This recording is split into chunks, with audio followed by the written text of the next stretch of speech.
High friends, welcome to all of you. आपलं आजचं third lecture आहे. मागचं जे लेक्चर आहे त्याच्यामध्ये आपण बेसिक कन्स्ट्रक्शन आणि त्याच्यानंतर वर्किंग, त्याच्यानंतर प्रिन्सिपल्स पाहिलं होतं ट्रान्सफॉर्मरचं जे कन्स्ट्रक्शन आहे त्याच्यामध्ये सांगितलं होतं मी तुम्हाला की ज्या कोर आहेत त्या लॅमिनेटेड असतात. ओके, आणि नंतर मग पॉवर कशी ट्रान्सफर होते प्रायमरी टू सेकंडरी, आणि ट्रान्सफॉर्मरची डेफिनेशन्स काय आहे. ट्रान्सफॉर्मरची डेफिनेशन काय आहे? ट्रान्सफॉर्मर हे असं स्थिर यंत्र आहे जे पॉवर व फ्रिक्वेन्सीमध्ये बदल करत नाही, फक्त व्होल्टेज आणि करंटमध्ये बदल करतो. हे आपल्याला माहीत झालं.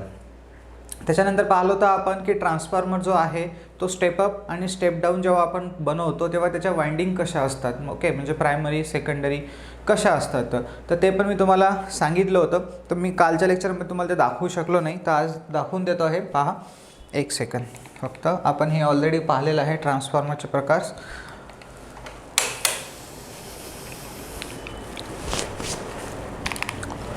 याच्यामध्ये हा आहे आपल्याकडे पहा ट्रान्सफॉर्मर जो आपल्याला इथे दिसतो आहे.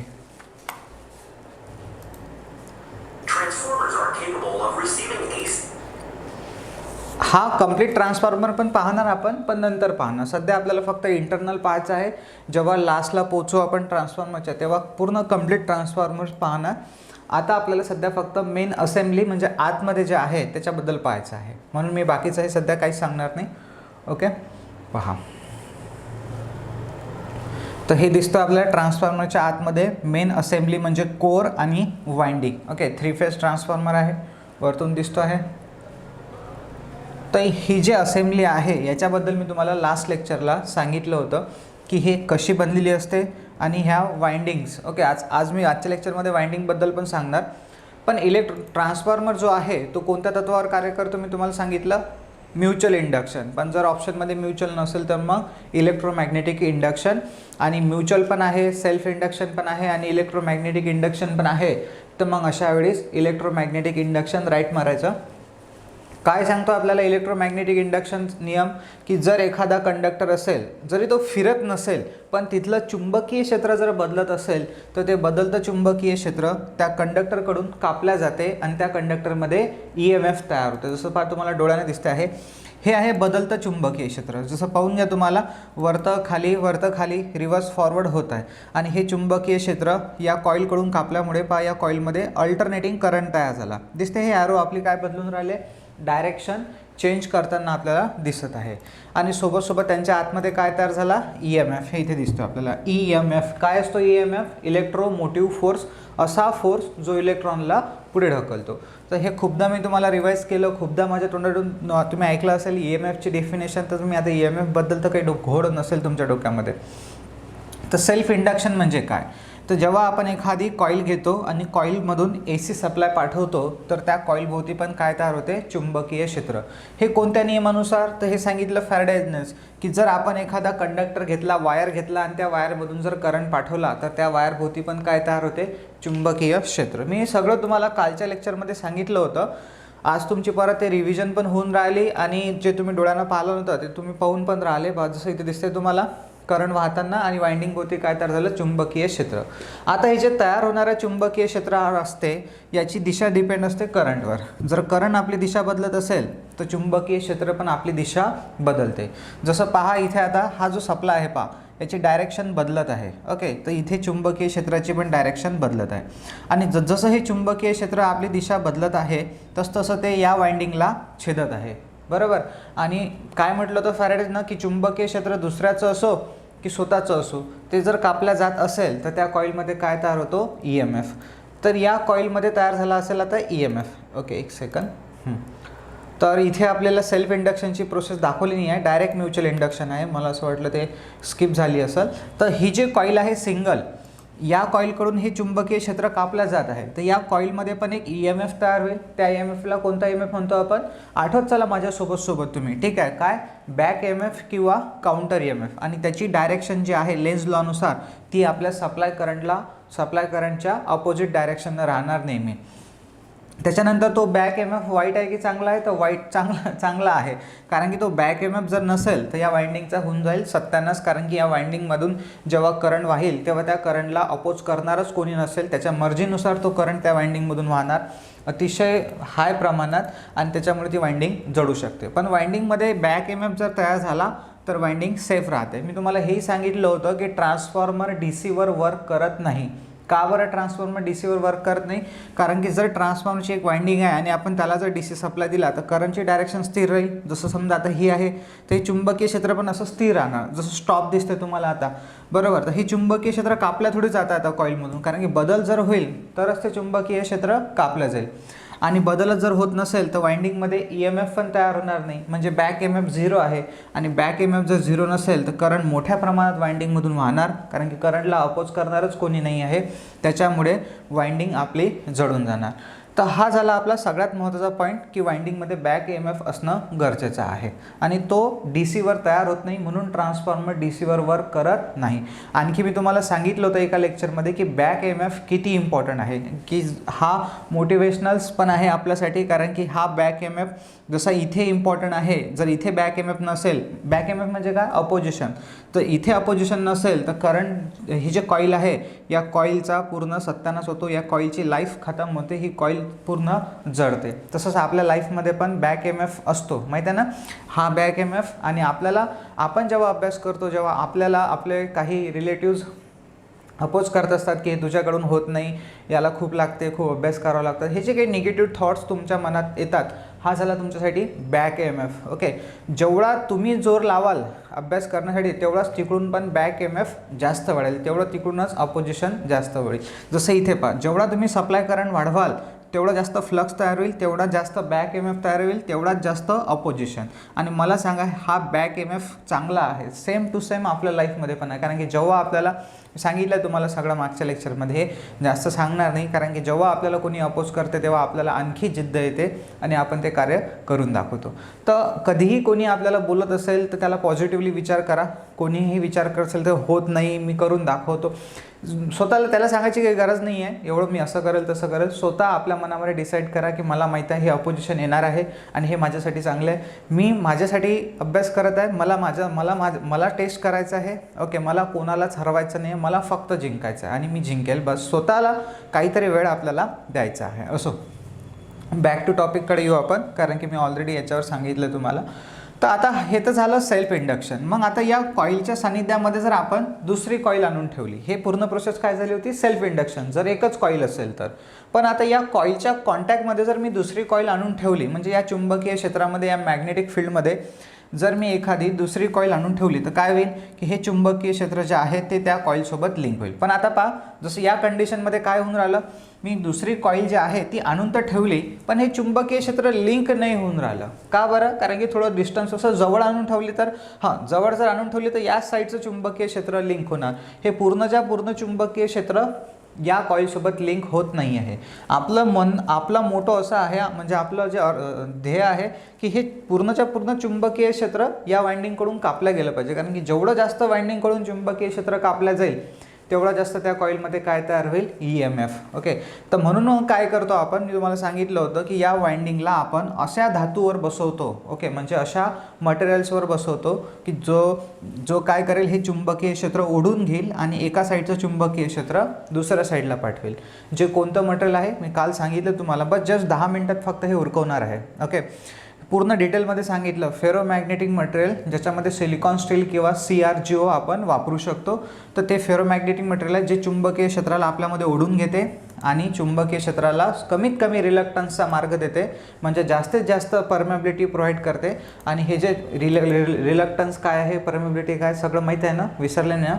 ठीक आहे, खूप डिटेल्समध्ये मी तुम्हाला शिकवलं होतं ते.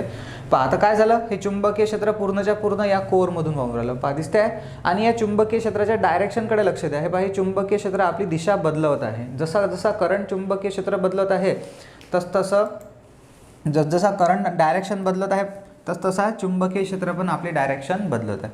आता पहा इथे 2 वाइंडिंग आहे. ओके, आणि जेव्हा 2 वाइंडिंग असते तेव्हा त्या 2 वाइंडिंगमध्ये होते म्युच्युअल इंडक्शन, जे आपण इथे शिकत आहे.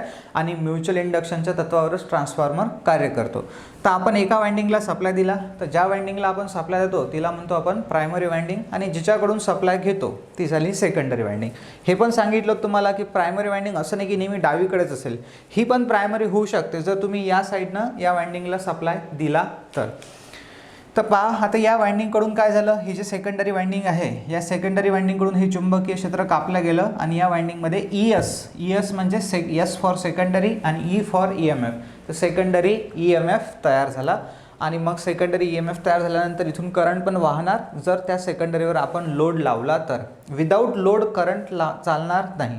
इथं चुकीचं दाखवलेलं आहे व्हिडिओमध्ये, कारण की हे वाइंडिंग ओपन आहे पण इथून करंट दाखवला होता, तर हे चुकीचं आहे. पण मी तुम्हाला सांगतोय इथं जर आपण लोड लावला तर त्या वाइंडिंगमधून करंट वाहणं सुरू होईल.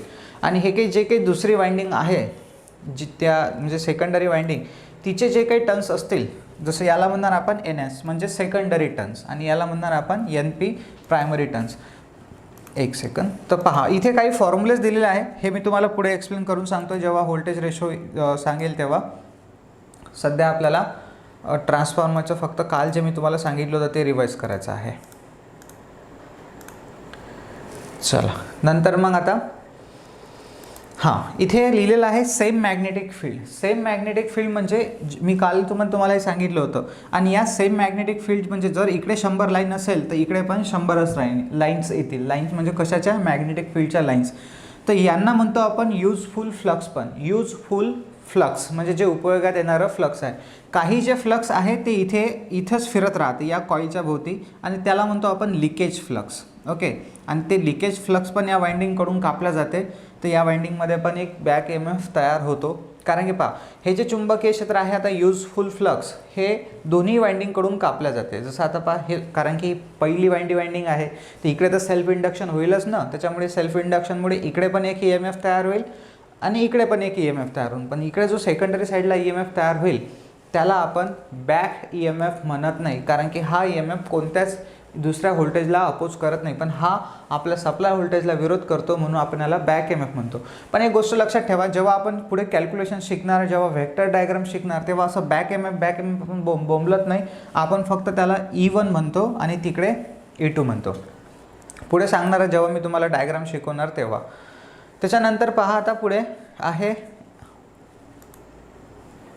हे टर्न्स त्याचे. EP म्हणजे प्रायमरी EMF आणि NP म्हणजे सेकंडरी प्रायमरी म्हणजे प्रायमरी टर्न्स. NP म्हणजे प्रायमरी टर्न्स. बाकी हे काय आहे सुरू हे नंतर मी तुम्हाला एक्सप्लेन करतो.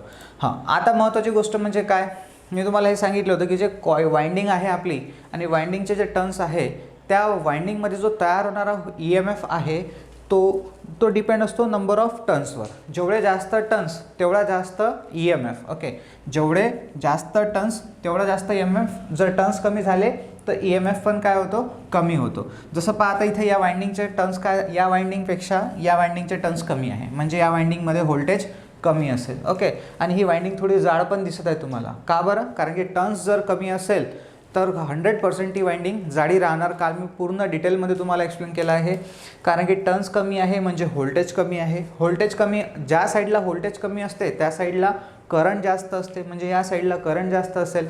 आणि करंट जास्त जर असेल तर ही वाइंडिंग जाड ठेवावी लागेल. अदरवाईज जर जाड ठेवली नाही तर ती वाइंडिंग जळून जाणार. सेम आकाराची गुंडाळू शकत नाही आपण, कारण इकडे करंट वाढला आहे व्होल्टेज कमी झाल्यामुळे, म्हणून ही वाइंडिंग आपल्याला जाड ठेवावी लागेल. तर आता हा कोणता ट्रान्सफॉर्मर झाला पहा बरं, हा झाला आपला स्टेप डाऊन ट्रान्सफॉर्मर. हे जे स्टेप डाऊन आहे आणि स्टेप अप आहे, डाऊन आणि अप हे शब्द कोणासाठी वापरतो आपण, नेहमी लक्षात ठेवा व्होल्टेजसाठीच वापरतो, कधीच करंटसाठी वापरत नाही. आणि डाऊन आणि अप हे शब्द नेहमी सेकंडरी साईडसाठी असतात. जसं डाऊन, स्टेप डाऊन म्हणजे व्होल्टेज डाऊन झालं कोणत्या साईडला, सेकंडरी साईडला. जसं कधीच असं नको समजू की करंट डाऊन झाला. नेहमी हे स्टेप अप आणि स्टेप डाऊन व्होल्टेजसाठी फिक्स आहे. तर स्टेप डाऊन म्हणजे सेकंडरीला व्होल्टेज डाऊन झालं तर सेकंडरीला करंट वाढला, अशा प्रकारे. तर म्हणजे आपण जर एक्झाममध्ये आपल्याला विचारलं, कारण की हे तर खूप चोल्लर एक्झाम क्वेश्चन्स आहे, की समजा एक्झाममध्ये आपल्याला जर विचारलं की स्टेप डाऊन ट्रान्सफॉर्मर आहे, तर मग त्याची प्रायमरी कशी राहणार, सेकंडरी कशी राहणार, तर आपण सिम्पली या लॉजिकवरून सांगू शकतो, जे मी काल पूर्ण लेक्चरमध्ये तुम्हाला डिटेलमध्ये सांगितलं. पहा आता काय झालं, याच्यामध्ये सेकंडरीचे टर्न्स वाढले, दिसतंय सेकंडरीचे टर्न्स वाढले. जसे सेकंडरीचे टर्न्स वाढले तसं सेकंडरीमध्ये काय वाढलं असेल, EMF पण वाढला असेल. आणि ही वाइंडिंग पहा आता बारीक आहे. सर मग ही वाइंडिंग जाड लागत होती ना, हो हे मी काल तुम्हाला सांगितलं, ही वाइंडिंग आता जाड पाहिजे होती, पण त्यांनी ते चेंजेस नाही केले व्हिडिओमध्ये, तर आपल्याला तिकडे नाही लक्ष द्यायचं. आपल्याला हे महत्त्वाचं आहे की हे वाइंडिंगचे जसे टर्न्स वाढले तसंच ही वाइंडिंग काय झाली, बारीक. आणि जर तुम्हाला बारीक दिसतही नसेल तर मी कालच्या लेक्चरमध्ये परत सांगतो, हे सगळं व्यवस्थित काढून दिलेलं आहे. ओके, तर जसे टर्न्स वाढले तसंच तिकडे हे तो जो EMF आहे त्याच्यामध्ये पण वाढ झाली असेल. तर अशा प्रकारे प्रायमरीची पॉवर सेकंडरीकडे काय जाते, ट्रान्सफर होते. पहा ही वाइंडिंग आहे, ही वाइंडिंग आहे, प्रायमरी वाइंडिंग आणि सेकंडरी वाइंडिंग, याचे 2 वायर, याचे 2 वायर, म्हणजे हा झाला सिंगल फेज ट्रान्सफॉर्मर. आणि याचे कोणतेच वायरला वायर टच नाही आहे. पाहून घ्या, हे 2 वायर अलग आहेत, हे 2 वायर अलग आहे. याला आपण सप्लाय दिला, याच्यापासून सप्लाय घेतला, म्हणजे या बँकेत पैसे टाकले, त्या बँकेतून काढले, ऑनलाईन पैसे ट्रान्सफर झाले. तर इथे कसे काय, इथं पॉवर कशी काय ट्रान्सफर झाली, ऑनलाईन. तर हे झाली या चुंबकीय क्षेत्रामार्फत. ओके, तर म्हणून तुम्हाला एक्झाममध्ये क्वेश्चन्स विचारला जातो की प्रायमरीची पॉवर सेकंडरीकडे कशामार्फत वाहते. मी काल सांगितलं होतं की मॅक्झिमम मुलं याचं उत्तर कोर मार्फत सांगतात.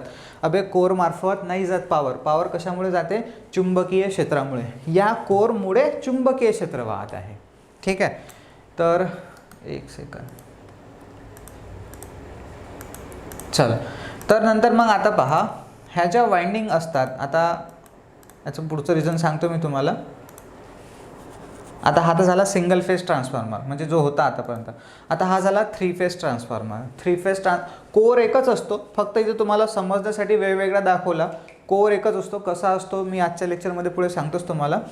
तर इथे पहा, तुम्हाला ह्या 3 वाइंडिंग दिसून राहिल्या सेकंडरीसाठी, आणि 3 वाइंडिंग ज्या असतील इकडे 1 2 3 प्रायमरीसाठी. तर प्रायमरीसाठी 3 वाइंडिंग, सेकंडरीसाठी 3 वाइंडिंग. मग यांचे स्टार किंवा डेल्टा कनेक्शन्स पण केले जातील, जसे आपली रिक्वायरमेंट आहे व्होल्टेजची, पॉवरची तशी. आणि आपण याला 3 फेजचा सप्लाय या साईडनं देणार, या साईडनं 3 फेजचा सप्लाय घेणार. तर इथे पहा तुम्हाला काय दिसते आहे, लो व्होल्टेज वाइंडिंग आणि एक हाय व्होल्टेज वाइंडिंग आहे. इथे पहा, ही आहे लो व्होल्टेज वाइंडिंग आणि ही आहे हाय व्होल्टेज वाइंडिंग.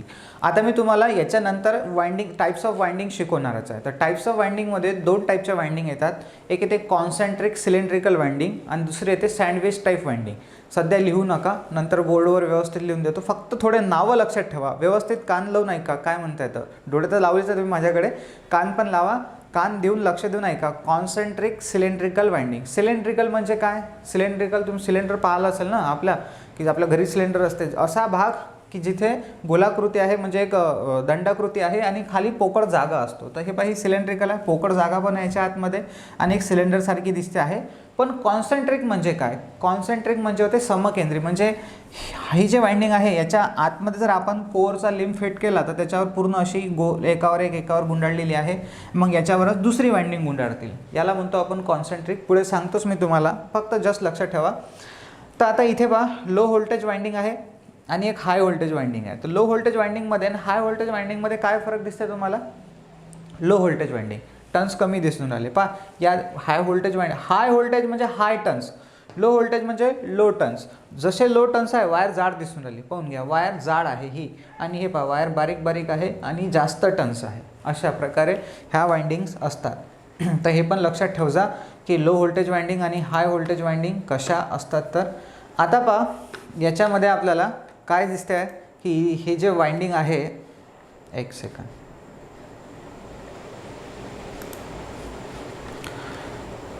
कुठे गेला माझं कर्सर, हां. तर इथे ही जे लो व्होल्टेज वाइंडिंग होती ही आतमध्ये बसवली आणि हाय व्होल्टेज वाइंडिंग बाहेर बसवली. त्याचं कारण काय आहे, लो व्होल्टेज वाइंडिंग आतमध्ये बसवण्याचं आणि बाहेर हाय व्होल्टेज. मी जे बोलत आहे तिथे तिथे प्रश्न भाऊ एक्झाममध्ये आलेले आहेत. ओके, असं नाही की मी फालतू जसं काही सांगत आहे तुम्हाला.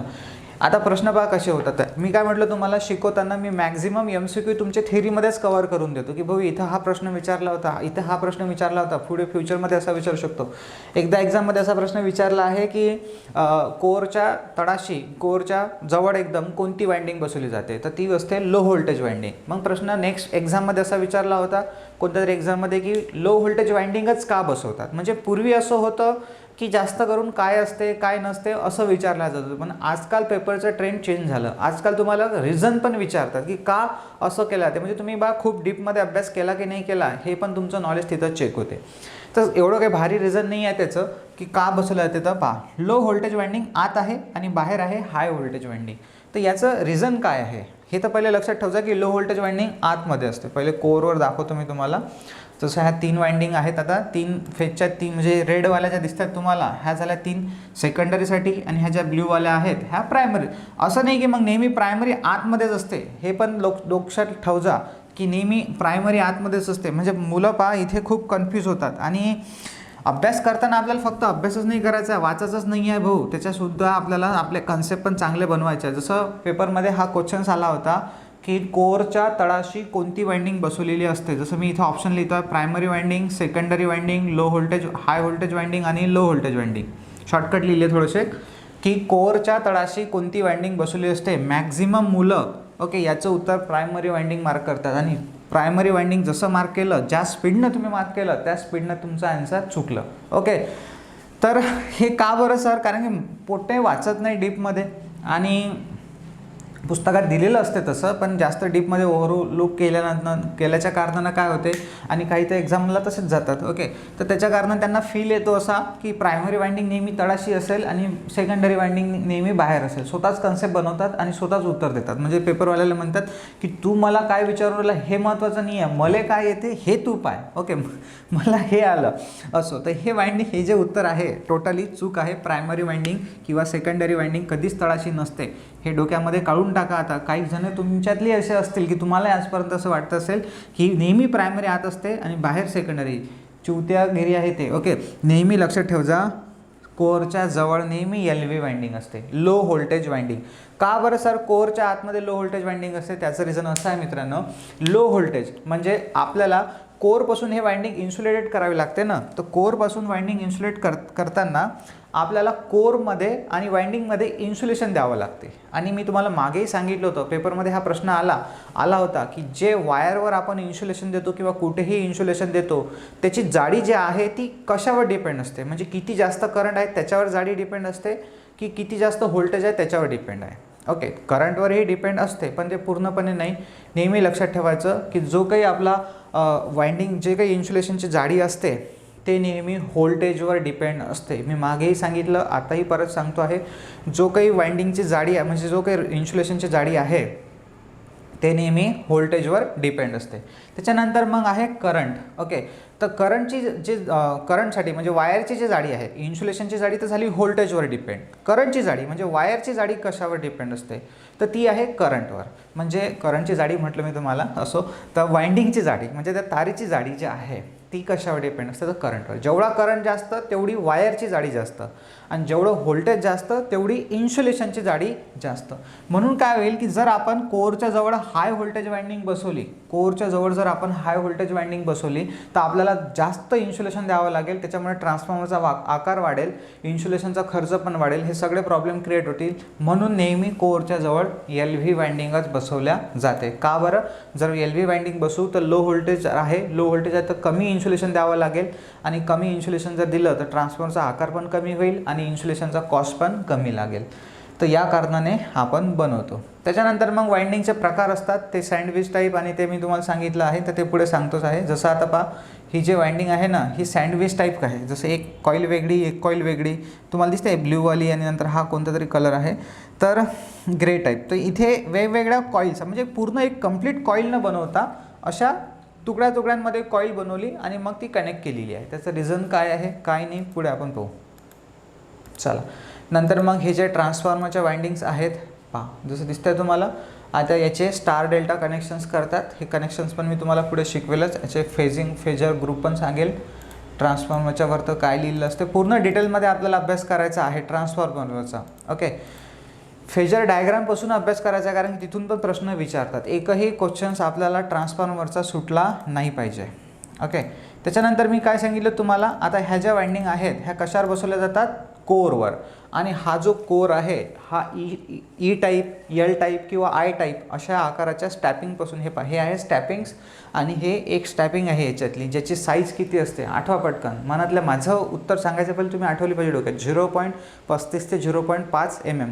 एक एक प्रश्न भाऊ एक एक थेरीचं पूर्ण पॉईंट्स मिळूनच आपले पूर्ण MCQ कव्हर होतात. या लेक्चरच्या बाहेर मी जे काही तुम्हाला MCQ सांगितले नाही ते मी तुम्हाला अदर MCQ चॅप्टर जेव्हा शिकवतो तेव्हा कव्हर करतो. आणि त्याच्यानंतरही मग अजून प्रॅक्टिससाठी तुम्हाला MCQ वाचायचं आहे. बस भाऊ एवढं जर केलं ना तर ट्रान्सफॉर्मरचा कोणताही प्रश्न आला तर आपण सॉल्व करू शकतो आरामात. ट्रान्सफॉर्मरच नाही इतर जसं आता प्रत्येक चॅप्टर आपण असा करत गेलो व्यवस्थित नीटरित्या चांगल्या तऱ्हेनं थेरीचा क्लास व्यवस्थित केला, नोट्स आपण व्यवस्थित बनवली, मी MCQ मी इथे कव्हर करून दिले, हे सगळं व्यवस्थित लक्षात ठेवलं, रिवाईज केलं. लक्षात तेव्हाच राहणार जेव्हा तुम्ही त्याला वारंवार रिवाईज करणार. आणि नंतर मग स्वतः थोडी प्रॅक्टिस केली, डाऊट सॉल्व केले आणि एक शॉर्ट जे तुम्ही विसरून आले ते व्यवस्थित लिहून घेतलं, झालं, आला रिझल्ट भाऊ आपला. याच्यापेक्षा काय पलीकडे आहे. ओके. नंतर मग हा जो कोर आहे हा काय केलेला असतो लॅमिनेटेड, म्हणजे एकमेकांना सगळ्या पट्ट्या यांचा बंच केलेला असतो. याचं कारण काय आहे बंच करण्याचं, याला म्हणतो आपण लॅमिनेटेड कोर. आणि लॅमिनेट करताना नेहमी यांच्यामध्ये काय टाकलेलं असते वॉर्निश. कशासाठी वॉर्निश कशासाठी लॅमिनेटेड असल्या पाहिजे जेणेकरून या पट्टीमध्ये तयार होणारा एडी करंट या दुसऱ्या पट्टीमध्ये म्हणजे स्टॅपिंगमध्ये गेला नाही पाहिजे. आणि हे स्टॅपिंग बनवण्याचं कारण काय, कोरमध्ये जो होणारा एडी करंट लॉस आहे तो कमी करणं. आणि ह्या ज्या पट्ट्या असतात ह्या सिलिकॉन स्टीलच्या का बनलेल्या असतात तर हिस्टॅरिसिस लॉस कमी करण्यासाठी. तर हे पण मी तुम्हाला कालच्या लेक्चरमध्ये व्यवस्थित सांगितलं होतं. चला त्याच्यानंतर मग आता इथे पहा हा झाला आपला पूर्ण, हा झाला ई टाईपचा कोर. त्याच्यानंतर मग त्याच्यावर पहिले वाइंडिंग बसवल्या LV HV दोन्हीही आतमध्ये LV आहे बाहेर HV आहे. आणि नंतर मग त्याला पॅक केलं आय टाईपनं. ओके, आय टाईपने त्याला पॅक केलं. आणि अशा प्रकारे हा झाला आपला कोर आणि कोरवर आहे वाइंडिंग. तर हा झाला आपला इंटरनली ट्रान्सफॉर्मर. मग इथून जे तुम्हाला दिसतं आहे ही उष्णता बाहेर येत आहे, बाकी मग पुढे पाहूच आपण उष्णता बाहेर येत आहे. मग अशा प्रकारे ट्रान्सफॉर्मरची बॉडी येते आणि बॉडीसोबत मग ट्रान्सफॉर्मरचा मेकअप होतो. जसं आपण मेकअप करतो, मुली मेकअप करतात, काय गजरा लावतील, टिकली लावतील, हार घालतील. ओके, आपणही चष्मा लावतो, बेल्ट लावतो वगैरे वगैरे. सेम तसंच हा ट्रान्सफॉर्मरचा पण मेकअप होईल. ओके पुढे. आणि हा मेकअप इसेन्शियल आहे. ओके, या मेकअपशिवाय हा ट्रान्सफॉर्मर चालू शकणार नाही. तर इथे हे बघा ट्रान्सफॉर्मरची वाइंडिंग आपल्याला दिसत आहे. तर पहा आता आपल्याला पाहायचं आहे. तर मी हे तुम्हाला काल पूर्ण सांगितलं होतं, परत एकदा रिवाईज झालं असेल तुमचं आता सर्व. आता नेक्स्ट टायटल टाका आपलं टाईप्स ऑफ वाइंडिंग. त्यातलं मी थोडंसं एक्सप्लेनेशन तुम्हाला दिलंच आहे. आता असं नाही की मी कालचंच पूर्ण रिवाईज केलं. तर टायटल टाका types of windings. Types of windings. Okay, तर ट्रान्सफॉर्मरमध्ये 2 टाईपच्या वाइंडिंग असतात. ते प्रायमरी सेकंडरी नाही रे भाऊ, ते प्रायमरी सेकंडरी ते लय चिल्लर प्रश्न झाला, तो मी कालच तुम्हाला सांगितलं. ओके, तसा प्रायमरी सेकंडरी तर असतात. मी काय लिहिलं टाईप्स ऑफ वाइंडिंग लिहिलं, म्हणजे किती प्रकारच्या कशा प्रकारे वाइंडिंग गुंडाळल्या जातात. म्हणजे हे वाइंडिंगचा प्रकार असा आहे, असे टाईप आहे की वाइंडिंग कशी गुंडाळता तुम्ही त्याच्यावरून. म्हणजे अकॉर्डिंग टू बाइंडिंग म्हणजे वाइंडिंगला बाइंड करणे. ठीक आहे. तर पहिला टाईप आहे याच्यामध्ये कॉन्सेंट्रिक. टी डायग्राम बनवा. Concentric cylindrical type winding. Concentric cylindrical type winding. मराठीमध्ये पण आता तुम्हाला हे समकेंद्री आणि मग हे शब्द आठवावं लागेल तुम्हाला. सिलेंड्रिकलला काय म्हणतात त्याला मला आठवत नाही आहे असं. तर इंग्लिशमध्येच लिहा, जास्त काही मराठी आठवते तुम्हाला तेवढं. तर कॉन्सेंट्रिक सिलेंड्रिकल टाईप वाइंडिंग. आणि दुसरी आहे याच्यामध्ये सँडविच टाईप वाइंडिंग. ते वालं सँडविच नाही बरं, जे आपण पिझ्झा हबमध्ये जाऊन खातो. Okay, sandwich.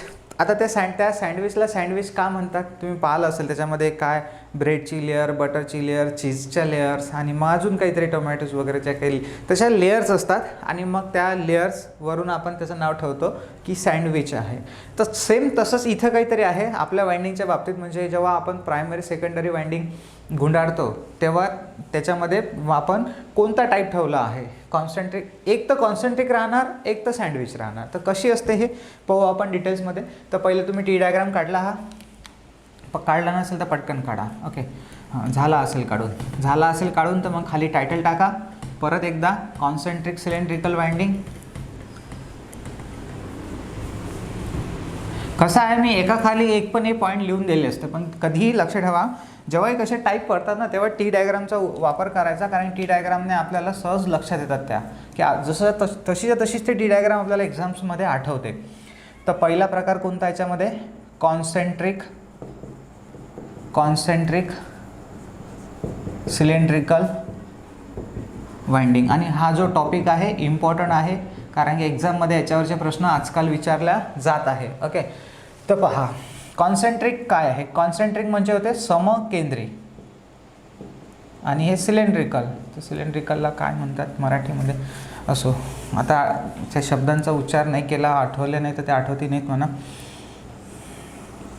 जेव्हा आठवण्याचा प्रयत्न केला असे काही शब्द तेव्हा तर ते पहिले नाही आठवत. असो, तर इथे आपल्याकडे आहे कोर.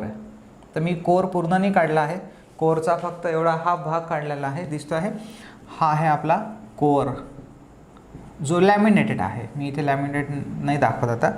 तर हा कोर आहे आणि याच्यावर आपल्याला कॉन्सेंट्रिक वाइंडिंग गुंडाळायची आहे.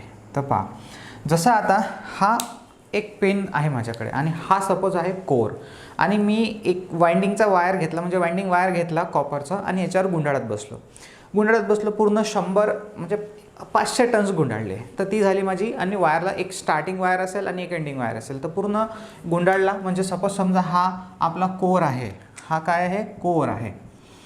जर इकडे काढतो मी साईडला, हा आहे आपला कोर. कोर म्हणजे त्यापेक्षा म्हणून आपण कोरचा लिंब म्हणू, लिंब हा वाला भाग. ओके, हा असतो लिंब, ज्याच्यावर आपण वाइंडिंग बसवतो तो भाग. तर हा इथे मी गोल दाखवला, कारण की याला आपण वरतून पाहिलं तर आपल्याला गोल, आता असं नाही की हा नेहमी गोलच असतो, हा नेहमी चौकोनाकृती पण असू शकतो किंवा मग हा गोल पण असू शकतो. परत ते एकदा सांगतोय तुम्हाला, एक लक्ष द्या. आता हे जे कोर्स आहेत ना, पहा हा जो लिंब आहे, लिंब किंवा मग कोर डिझाईन हे पण इम्पॉर्टंट आहे. मी जे सांगतो ते सगळं इम्पॉर्टंट आहे. तर हा कोर जो आहे हा असा, म्हणजे याचा जो लिंब आहे हा आयताकृती राहू शकतो असा. हा जो कोर आहे हा असा आयताकृती राहू शकतो. आयताकृती म्हणजे काय, अमोरासमोरील बाजू सेम असतात. ओके, तर याला आपण इंग्लिशमध्ये म्हणतो रेक्टँग्युलर, रेक्टँग्युलर आयताकृती. ओके, किंवा मग हा जो आहे, आता पहा आयताकृती आहे तर हा असा स्क्वेअरमध्ये पण राहू शकतो. तर कधी स्क्वेअरमध्ये कधी कसा, याच्यामध्ये काय काय डिफरन्स आहे सगळं सांगतो पहा. किंवा मग हा वरत काढतो आहे, हा इथे असा, कारण की मला खाली काढायचे आहेत.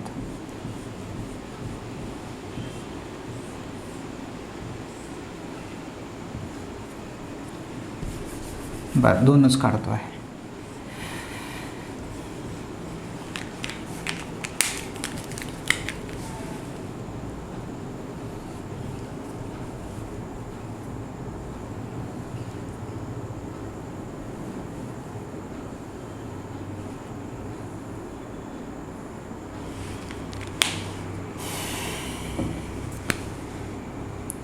डायग्राम काढेपर्यंत शांती पकडा. तर हे पहा, हा जो आहे आतमधला, हा काय आहे आपला कोर आहे. हा कोणता शेपचा आहे, रेक्टँग्युलर. आणि हा कोणता आहे, स्क्वेअर शेप. आणि हा आहे रेक्टँग्युलर शेप. ओके, तर इथे हे जे ब्ल्यूवाले दाखवली आहे मी साईडनं, तर ही आहे आपली वाइंडिंगचं. आता आपण वाइंडिंग गुंडाळणार तेव्हा गोलच गुंडाळणार ना, तर जसा हा स्क्वेअर आहे तर इथे गॅप सुटेल मधात. ओके, तर ती गॅप आहे, ही वाइंडिंग आहे आपली साईडची. ही जी दाखवलेली आहे मी, हे साईडची ही वाइंडिंग आहे.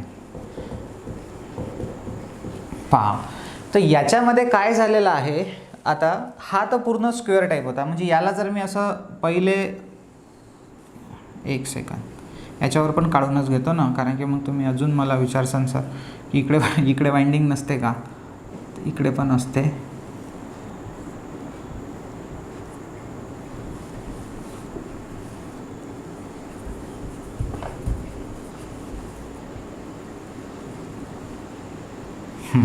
चला, पहा हा कोणत्या टाईपचा आहे, रेक्टँग्युलर शेप, इकडे लिहितो आहे लिंब, इकडे नाव लिहायचं आपल्याला, आणि हा आहे स्क्वेअर शेप. तर इथे वाइंडिंग आहे, जेव्हा इथे पहा इथे खूप मोठी स्पेस सुटली आहे, कारण की जेवढी याची लेंथ जास्त तेवढी इथे स्पेस सुटली आहे. हे जे आहे ही स्पेस आहे, ब्लँक स्पेस म्हणू आपण त्याला, किंवा फ्री स्पेस. तर ही जे फ्री स्पेस आहे हे सुटणं खूप तोट्याची गोष्ट आहे. का बरं? कारण की मी तुम्हाला कॉन्सेंट्रिक सिलेंड्रिकल वाइंडिंग शिकवत होतो, पण त्याच्या अगोदर लक्षात ठेवा एक टायटल टाकून द्या. जरी तुम्ही हे नाव लिहिलं असेल ना कॉन्सेंट्रिक सिलेंड्रिकल वाइंडिंग तर काही प्रॉब्लेम नाही, खोडून टाका त्याला थोडंसं, आणि इथे कोर डिझाईन लिहून घ्या पहिले, कारण की हा पॉईंट पण महत्त्वाचा आहे. म्हणजे इथे पण एकदा प्रश्न विचारला गेला, इथून 3-4 प्रश्न छोट्या छोट्या पॉईंटवर 4-4 3-4 प्रश्न कवर होतील तुमचे. पहा पुढे तुम्हाला जेव्हा हा कन्सेप्ट क्लिअर करेल तेव्हा समजेल. तर इथे हा जो कोर आहे हा कोणत्या शेपचा आहे, रेक्टँग्युलर म्हणजे आयताकृती आकाराचा आहे, आणि याच्यावर आपण ही ब्ल्यूवाली काय गुंडाळली, वाइंडिंग. ओके, ही आहे वाइंडिंग, दिसते आहे इथे, मी याला इथेच दाखवलं आहे.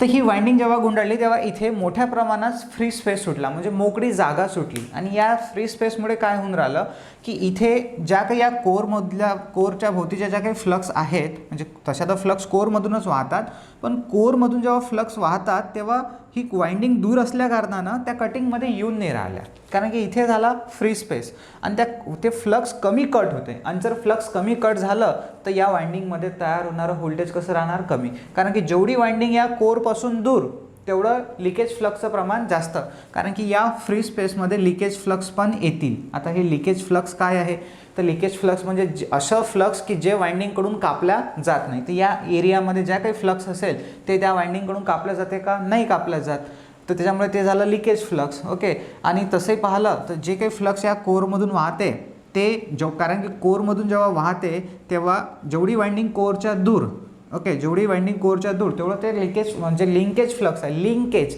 म्हणजे लिंक होणारं फ्लक्स जे आहे ते कमी होणार, आणि कमी जर लिंक झालं तर या वाइंडिंगमध्ये तयार होणारा EMF कमी राहणार. मग काय करावं लागेल आपल्याला, तर वाइंडिंगमधला EMF जर आपल्याला पाहिजे तेवढा तयार करायचा असेल तर या वाइंडिंगचे टर्न्स आपल्याला वाढवावे लागतील. वाढवावे लागतील. त्याच्यामुळे कॉपरची जी रिक्वायरमेंट आहे, जे कॉपर मटेरियल आहे, वाइंडिंग मटेरियल आहे आपल्याला कॉपरची तार, ती जास्त लागेल, त्याचा खर्च जास्त लागेल. म्हणजे हे शास्त्रज्ञांच्या कालांतराने लक्षात आलं की हा कोर काही वापरणं बरोबर नाही आहे, पण तरीही आजही हा कोर वापरला जातो, जो लो व्होल्टेज रेटिंग जे आहेत, लो व्होल्टेज रेटिंगचे जे ट्रान्सफॉर्मर आहे, जिथे ॲक्च्युली आपल्याला ऑलरेडी कमी व्होल्टेज पाहिजे, मग तिथं कमी व्होल्टेज पाहिजे तर कमीच टर्न्स असतील, मग कमी टर्न्स आहे तर चालून जातो. तर अशा ठिकाणी आपण रेक्टँग्युलर शेपचा वापर करतो. म्हणजे झाला हा तुमचा प्रश्न तयार की रेक्टँग्युलर शेपचा ट्रान्सफॉर्मर कोर, रेक्टँग्युलर शेपचा कोर कुठे वापरला जातो, हाय व्होल्टेज, लो व्होल्टेज, तर लो व्होल्टेज. का? कारण की तिथे ऑलरेडी टर्न्स कमी असतात तर काही प्रॉब्लेम नाही, आणि थोडा आकार पण याचा वाढतो. पण इथे पहा हा जो स्क्वेअर टाईप आहे याच्यामध्ये थोडा स्पेस काय झाला, कमी झाला. पण इथे स्पेस खूप जास्त होता, इथे स्पेस खूप कमी आहे, तर याच्या तुलनेत इथे टर्न्स काय लागतील, कमी लागतील. इथे तुम्हाला लार्ज टर्न्स द्यावे लागतील. लार्ज टर्न्स रिक्वायर्ड, RQ लिहिलं तुम्ही शब्द, लार्ज टर्न्स रिक्वायर्ड. इकडे लेस टर्न्स रिक्वायर्ड, लेस टर्न्स रिक्वायर्ड. का बरं लेस टर्न्स? कारण की आता थोडी स्पेस कमी झाली. पण शास्त्रज्ञांना हे पण नाही वाटलं की अरे इथेही टर्न्स कोई ना काही लेस लागून राहिले ना, पण तरी तर लागूनच राहिले ना, कारण की फ्री स्पेस आहे. मग शास्त्रज्ञांनी डोकं लावलं की आपण असा कोर डिझाईन करणार की जो या वाइंडिंगला चिपकूनच राहणार. तर म्हणून त्यांनी जो कोर तयार केला नेक्स्ट, तो ते तयार केला स्टेप साईजचा. स्टेप साईज, आणि याच्यावर प्रश्न विचारला गेला आहे की स्टेप साईज कोरमध्ये जे वाइंडिंग मटेरियल लागते किंवा जे वाइंडिंग म्हणजे जे कॉपर मटेरियलची रिक्वायरमेंट आहे ती लार्ज असते की कमी, म्हणजे हाय असते की लो असते, तर ती लो असते. का बरं पाहून घ्या आता. तर इथे पण मी परत पहिले वाइंडिंग गुंडाळतो. सर हा तर स्क्वेअर टाईपच आहे, हो सध्या तो स्क्वेअर टाईपच आहे. तर पाहून घ्या पहिले, मला डायग्राम काढू द्या. तर ही काय आहे, बाहेरची आपली वाइंडिंग. ओके, इथे लिहितो आहे, ही आहे ब्ल्यूवाली वाइंडिंग, आणि हा आहे आतमधला कोर. कोणत्या आकाराचा आहे तो? सध्या स्क्वेअर टाईपचाच आहे. तर त्यांनी काय केलं, इथे जेव्हा कोर बनवला होता तेव्हा त्याला आणखी इथे अशा स्टेप दिल्या, म्हणजे जशा स्टेप म्हणजे पायऱ्या असतात ना, तशाच याला आणखी अशा इथे स्टेप दिल्या. याने काय झालं की हा कोरचा एरिया वाढला, आणि कोरचा एरिया वाढल्याच्या कारणानं लिकेज फ्लक्सचं प्रमाण कमी झालं. लिकेज फ्लक्सचं पण प्रमाण कमी झालं. त्याच्यामुळे दुसरी गोष्ट म्हणजे हा कोर या वाइंडिंगला आणखी चिपकला असल्या कारणानं जे काही फ्री स्पेस आहे ती कमी झाली.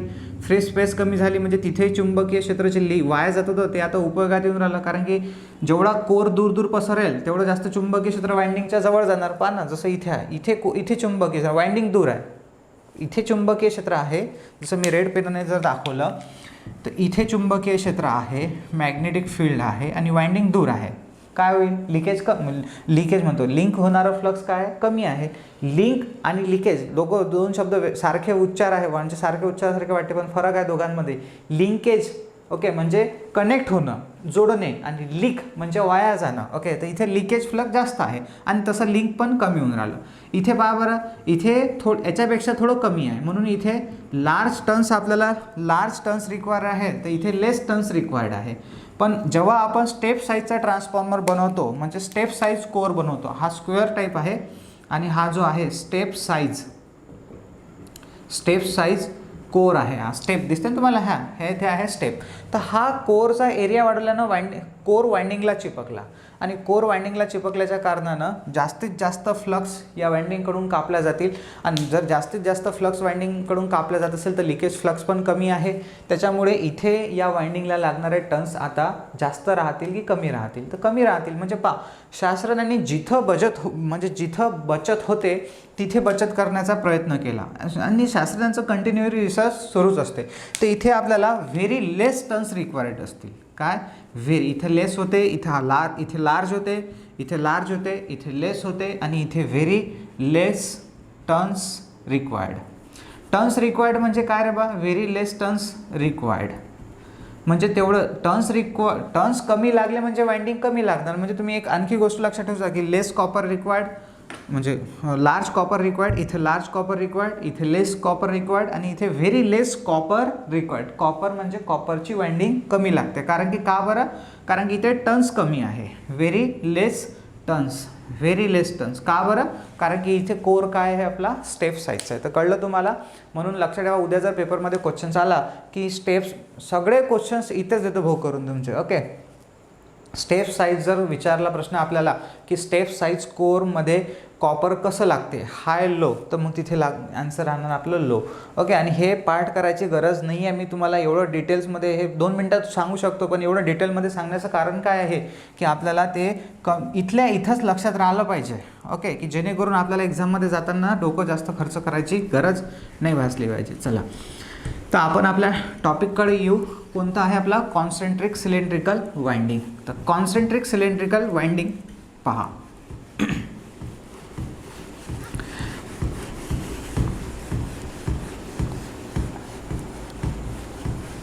तर मी काय म्हटलं तुम्हाला थोड्या वेळा अगोदर की हा आपला लिंप आहे, म्हणजे कोअरचा लिंप आहे आणि याच्यावर मी वाइंडिंग गुंडाळली. तर मी इथे आता असा स्क्वेअर टाईपचा लिंप दाखवतो. हा आहे आपला स्क्वेअर टाईपचा लिंब. त्याला लिंब प सारखा उच्चार येतो आणि लिहिताना बी लिहितात. ओके, थोडंसं जुगाड आहे म्हणून तुम्ही म्हणसाल की मास्तर लिहून राहिला वेगळा, बोलून राहिला वेगळा. लिंप, ओके, लिंप प सारखा उच्चार येतो पण त्याला स्पेलिंगमध्ये बी लिहितात. तर हा आपल्याकडे लिंप आहे आणि याच्यावर आपण वाइंडिंग गुंडाळतो. तर पहा, मी काय केलं याच्यावर पहा बरं. आता ही वाइंडिंग अशी गुंडाळणं सुरू केली याच्यावर. पहा, हा झाला आपला कोअरचा सेंटर पॉईंट, हा झाला कोअरचा सेंटर पॉईंट आणि याच्यावर समजा आता इथे हा असा एक पहिला टर्न्स असेल तर इथून आपण अशी वाइंडिंगला गुंडाळणं काय केलं? सुरुवात केलं आणि याच्यानंतर इथून दुसरा वायर बाहेर आला. तर ही झाली आपली एक वाइंडिंग आपण याच्यावर गुंडाळली. म्हणजे हा केंद्रबिंदू आणि त्याच्यावर वाइंडिंग गुंडाळणं सुरू केली. तर म्हणून काय झालं? समकेंद्रिक, कॉन्सेंट्रिक. तर ही झाली आपली LV वाइंडिंग.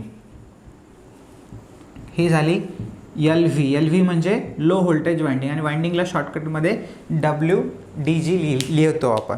आता मला दुसरी HV वाइंडिंग गुंडाळायची आहे LVच्या वर. तर मग परत इथूनच सुरुवात. ओके, तर ही अशी झाली आपली याच्यावर. आता पहा, म्हणजे केंद्रबिंदू तोच आणि तिथून आपण परत गुंडाळायला सुरुवात केली.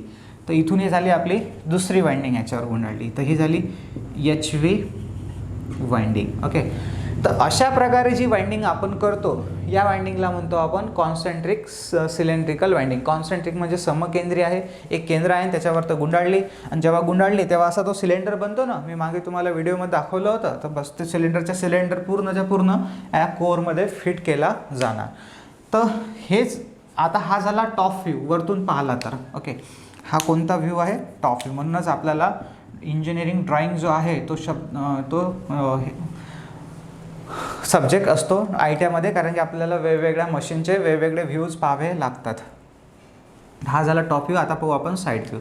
तर इथे पहा, हा लिंप आहे आणि या लिंपवर आपण वाइंडिंग गुंडाळतो. तर आतमध्ये जो कोर आहे इथे याच्या जवळ, एकदम याच्या जवळ, तर ही कोणती वाइंडिंग असेल?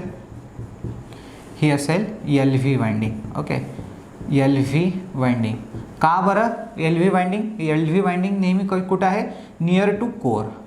नियर टू कोर, कोरच्या जवळ. इंग्लिशमध्ये मराठीमध्ये दोन्ही याच्यामध्ये सांगतो मी. लिहितो इंग्लिशमध्ये मॅक्झिमम शब्द, म्हणजे सगळे शब्द इंग्लिशमध्येच लिहितो मी. ओके, डेफिनेशन पण इंग्लिशमध्ये, पण ज्या काही डेफिनेशन्स आहेत त्या मी मराठीमध्ये तुम्हाला एक्सप्लेन करतोच आहे, म्हणजे लिहून देतोच आहे मराठीमध्ये. जसं नियर टू कोर, तर मराठीमध्ये कोणाला आता बेसिक सगळ्यांना तर एवढं समजतेच की नियर टू कोर म्हणजे काय, तर कोरच्या जवळ. हे जर एवढं माहीत असेल तर लिहायची गरज नाही आहे मराठीमध्ये. पण जर समजा तुम्हाला मराठीमध्ये नसेलही हे जमत, तर मग कंसामध्ये तिथे समोर नका हे लिहू, डायरेक्ट तिथेच लिहून घ्या, कोरच्या जवळ LV वाइंडिंग असते. का बरं? कारण काय आहे त्याचं? LV वाइंडिंग कोरच्या जवळ असते तर कारण आपल्याला इन्सुलेशन कमी द्यावं लागते. आणि याच्यावर तर पहा, LVच्या वर तर डायरेक्ट HV गुंडाळला जात नाही. LVच्या वर तर डायरेक्ट HV गुंडाळला जात नाही. दोघांच्या मधात काय असेल? इन्सुलेशन.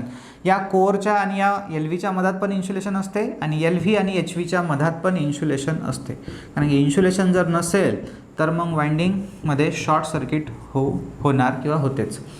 तर ही झाली बाहेरची आपली HV वाइंडिंग. ओके, तर इथे कारण पण लिहून घ्या. हाच तुमचा प्रश्न आहे की LV वाइंडिंग तळाशी का बसवलेली असते, म्हणजे कोरजवळ का बसवलेली असते? LV winding near to core because very less insulation. Very नका लिहू, लेस, आता व्हेरी असतेच म्हणा. Because less insulation required. मराठीवाले लिहून घ्या. काय लिहिलं मी इथं? बिकॉज म्हणजे BCZ म्हणजे बिकॉज शॉर्टकटमध्ये. Okay, because less insulation required. ठीक आहे, कमी इन्सुलेशन लागते म्हणून आपण, हा प्रश्न आहे बरं, या प्रश्नाचं उत्तर आहे की कोरच्या जवळ. पहिला प्रश्न तर हा की कोरच्या जवळ कोणती वाइंडिंग असते? तर LV वाइंडिंग. आणि ती का असते? तर बिकॉज लेस इन्सुलेशन रिक्वायर्ड. कारण की इन्सुलेशनची जाडी जी आहे ते पण लिहूनच घ्या आता. ओके, हे लिहिलं असेल तुम्ही तर मी याला रफ करतो आहे आणि इथे लिहितो आहे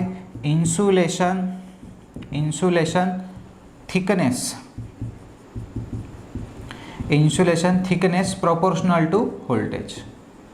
समप्रमाणात आहे, प्रोपोर्शनल टू व्होल्टेज. जेवढं व्होल्टेज जास्त तेवढं थिकनेस काय लागेल? जास्त. तर इथे लो व्होल्टेज असल्याच्या कारणानं इन्सुलेशन कमी लागेल. चला, तर अशा प्रकारची वाइंडिंग जी आहे ही आहे आपली कॉन्सेंट्रिक सिलेंड्रिकल वाइंडिंग. आणि ही कुठे यूज करतात सर? तर पहिले छापून घ्या हे व्यवस्थित सगळं, कारण की मी हे रफ करतो, माझ्याकडे स्पेस नाही आहे लिहायला, तर मला तर रफ करावं लागेल. पण तुम्ही याच्या खाली लिहाल, या डायग्रामच्या खाली, की या वाइंडिंगचा उपयोग कुठे केला जातो. तर या वाइंडिंगचा उपयोग जो आहे तो कोर टाईप ट्रान्सफॉर्मरमध्ये केला जातो. कुठे? Core type transformer. सर हे कोर टाईप आणि अजून एक प्रकार असतो शेल टाईप. तर हे काय आहे तर हे सांगतोच मी तुम्हाला. पुढे आपल्या लेक्चरमध्ये येईलच, होऊ शकतं आजच्या लेक्चरमध्येच येईल. तर कुठे यूज इन, हे पण खूप महत्त्वाचं आहे की कुठे यूज करतात.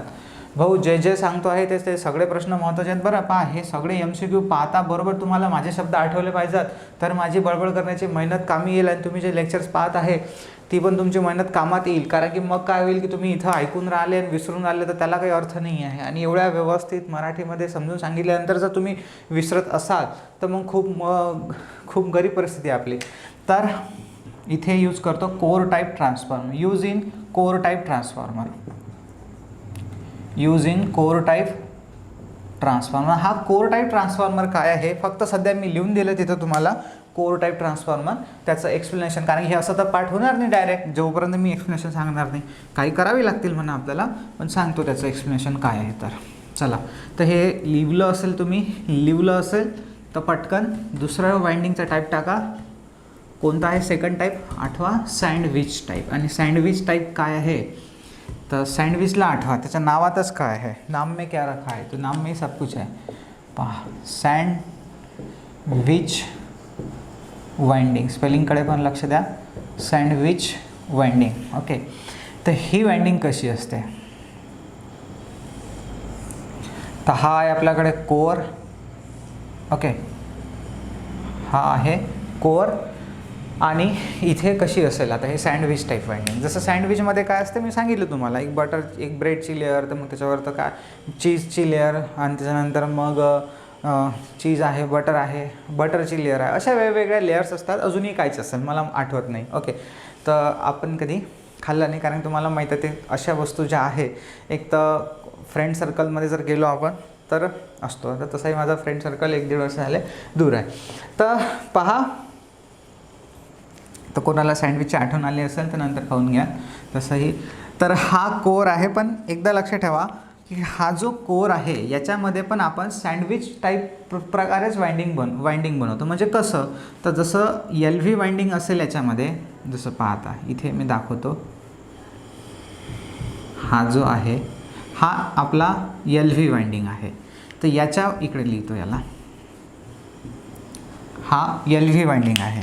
तर याच्यावर तर राहणार HV वाइंडिंग, इथे याच्यावर तर राहणार HV वाइंडिंग. ओके, त्याच्यानंतर मग ही झाली HV winding.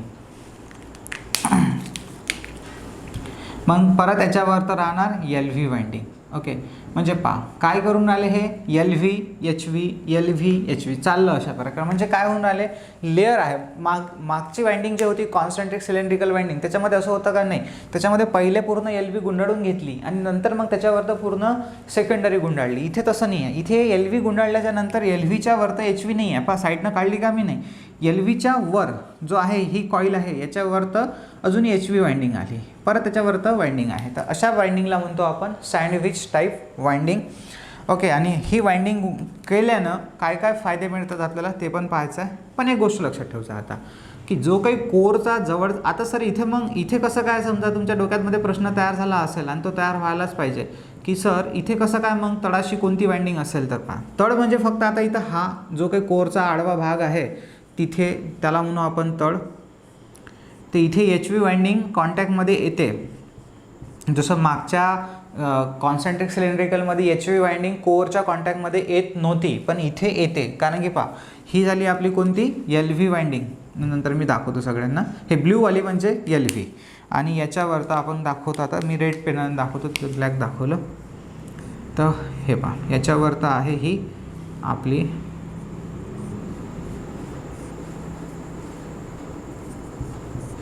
HV winding.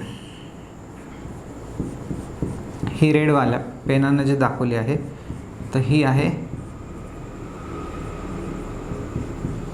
HV winding, आणि याच्या मधात परत राहणार मग आपली LV वाइंडिंग. तर ही जी आहे ब्ल्यूवाला LV वाइंडिंग. ओके, आणि जी रेडवाली आहे ती आहे HV वाइंडिंग.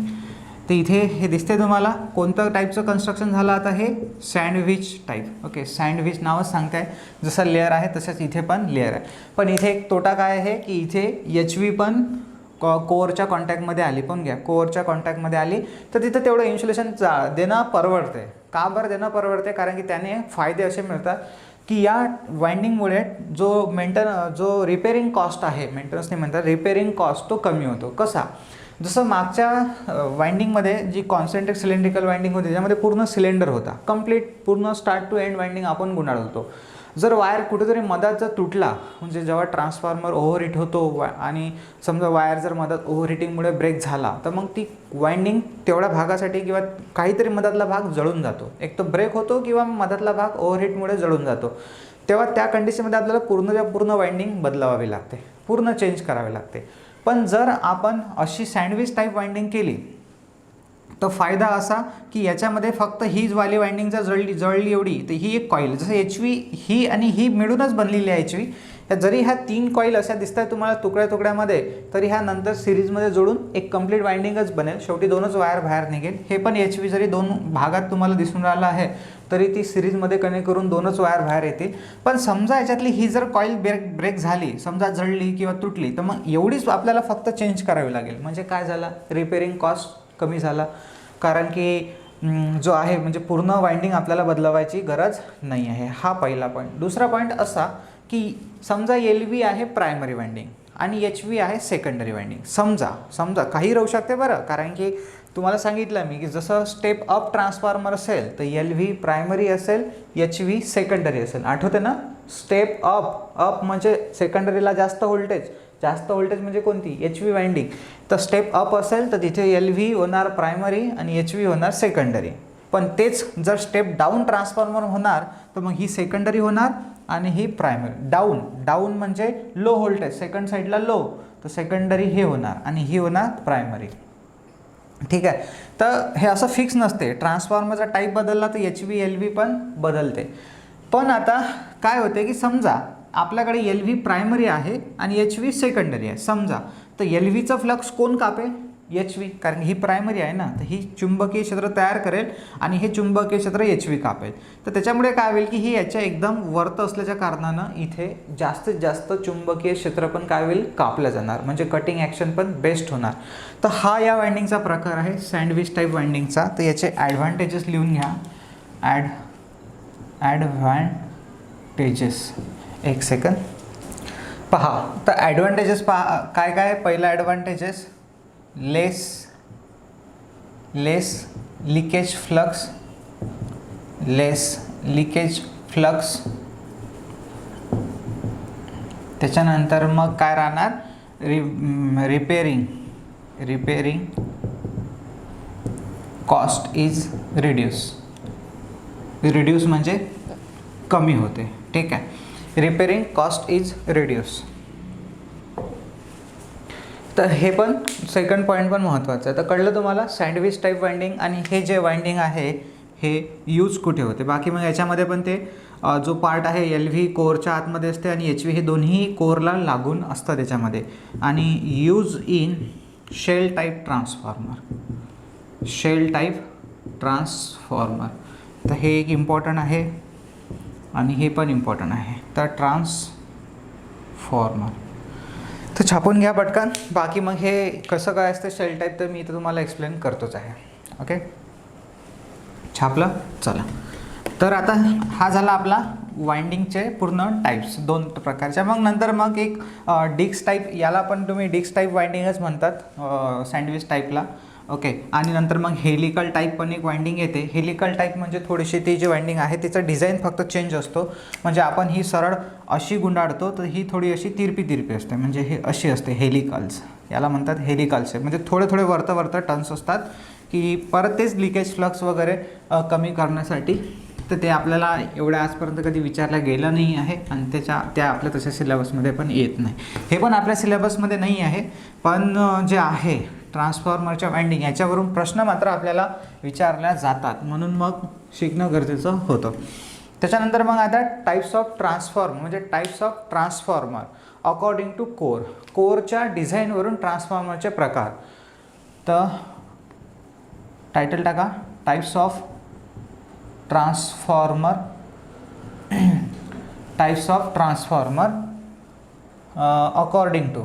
अकॉर्डिंग म्हणजे 4 नुसार. अकॉर्डिंग टू वाइंडिंग प्लेस म्हणजे वाइंडिंग कशी बसवलेली असते त्याच्यावरून. According to winding place and core टाईपपेक्षा डिझाईन लिहितो. कोअर डिझाईन म्हणजे कोअर डिझाईन आणि त्या कोअरवर वाइंडिंग कशी बसवलेली आहे आपण त्याच्यावरून ट्रान्सफॉर्मरचे प्रकार. सर लयच प्रकार पडून राहिले ट्रान्सफॉर्मरचे, तुम्ही तिकडे प्रकार पडून राहिले, इकडे आमच्या डोक्यात प्रकार पडून राहिले. असो, पहिले सांगितलं होतं की ट्रान्सफॉर्मरचे मुख्य 2 प्रकार पडतात, पॉवर ट्रान्सफॉर्मर, इन्स्ट्रुमेंट ट्रान्सफॉर्मर. मग सांगितलं की ऑटो ट्रान्सफॉर्मरही असते. ओके, मग सांगितलं स्टेप अप स्टेप डाऊन असते, म्हणजे परत ट्रान्सफॉर्मरचे 2 प्रकार सांगितले, स्टेप अप स्टेप डाऊन. तर बरोबर, तर हे सगळे जे प्रकार आहे आणि आता सांगून राहिले की अजून ट्रान्सफॉर्मरचे 3 प्रकार, 3 दिसतात ना तुम्हाला. तर हे एवढे प्रकार कसे काय हे पहा. ट्रान्सफॉर्मरचे मुख्य 2 प्रकार आहे पॉवर हँडलिंग कॅपॅसिटीवरून, किंवा मग तसं तुम्हाला कोणीही विचारलं की ट्रान्सफॉर्मरचे मुख्य प्रकार कोणते, तर नेहमी पॉवर ट्रान्सफॉर्मर आणि इन्स्ट्रुमेंट ट्रान्सफॉर्मरच सांगायचं, बस. त्यानं बाकी काहीच नाही विचारलं. पण त्या व्यक्तीने जर पुढच्या व्यक्तीने किंवा प्रश्न विचारणाऱ्याने जर आपल्याला असं विचारलं की ट्रान्सफॉर्मरचे types of transformer according to voltage म्हणजे व्होल्टेजनुसार, तर मग स्टेप अप स्टेप डाऊन. आणि जर त्यांना असं विचारलं की types of transformer according to core design or place winding place, तर मग त्याच्यावरून सांगायचे की ट्रान्सफॉर्मरचे 3 प्रकार. ते म्हणजे पहिला प्रकार येतो याच्यामध्ये core type transformer, core type transformer शॉर्टकटमध्ये असं लिहितात माहिती आहे आपल्याला, core type transformer, shell type transformer, आणि नंतर येतो तिसरा Berry type transformer. Shell type transformer, त्याच्या core type transformer, shell type transformer, आणि तिसरा आहे बेरी टाईप ट्रान्सफॉर्मर. तर हे तिन्ही ट्रान्सफॉर्मर आपल्याला शिकायचे आहेत व्यवस्थित, तिन्हीही व्यवस्थित लिहायचे आहे. तर पहिले पटकन हा टी डायग्राम काढा. टी डायग्राम काढल्यानंतर मग काय करा की कोर टाईप, बरं मी एक काम करतो, पहिले हे तुम्हाला दाखवून देतो, म्हणजे पिक्चरमध्ये व्यवस्थित दाखवून देतो, समजून सांगतो, आणि मग याच्यावर आपण लिहून घेणार की दोघांमध्ये काय काय डिफरन्स आहे. खूप महत्त्वाचा आहे टॉपिक हा, पण वाइंडिंग नंतर व्हेरी इम्पॉर्टंट. म्हणजे तुम्ही 4 स्टार जरी लावले तरीही चालते, कारण की जो डिफरन्स मी तुम्हाला लिहून देईल त्याच्यावरूनच एक्झाममध्ये शॉर्ट क्वेश्चन्स विचारला जातो. तर पहा, कोणती वाइंडिंग आहे पहा बरं. आता तुम्हाला एक तर दिसते का पहा, ही कोणती सँडविच टाईप वाइंडिंग आहे दिसतात तुम्हाला. इथे एकावर अशा वेगवेगळ्या कॉइल्स आहे. तर हे मी जे तुम्हाला आता सांगितलं होतं त्याच्याबद्दलचा पिक्चर आहे हा. ओके, त्याच्यानंतर ही पण पहा कॉन्सेंट्रिक सिलेंड्रिकल वाइंडिंग आहे, दिसते पूर्ण कंप्लीट वाइंडिंग आहे, त्याच्या आतमध्ये कंप्लीट वाइंडिंग असेल. नंतर हा कोर म्हणजे आपला जो आहे स्टॅपिंगचा प्रकार, ई टाईप, आय टाईप, आणि तिसरा येतो एक एल टाईप. तर अशा ह्या लॅमिनेटेड केलेल्या असतात. हे आपलं सगळं डिस्कस करून झालेलं आहे. ओके, त्याच्यानंतर हा आपला कोर बनला आणि आपण याच्यावर काय बनतो, वाइंडिंग. आता इथे पहा, हा जो कोर आहे तुम्हाला घराच्या खिडकीसारखा दिसत असेल, म्हणजे विंडो ज्याला म्हणतो आपण.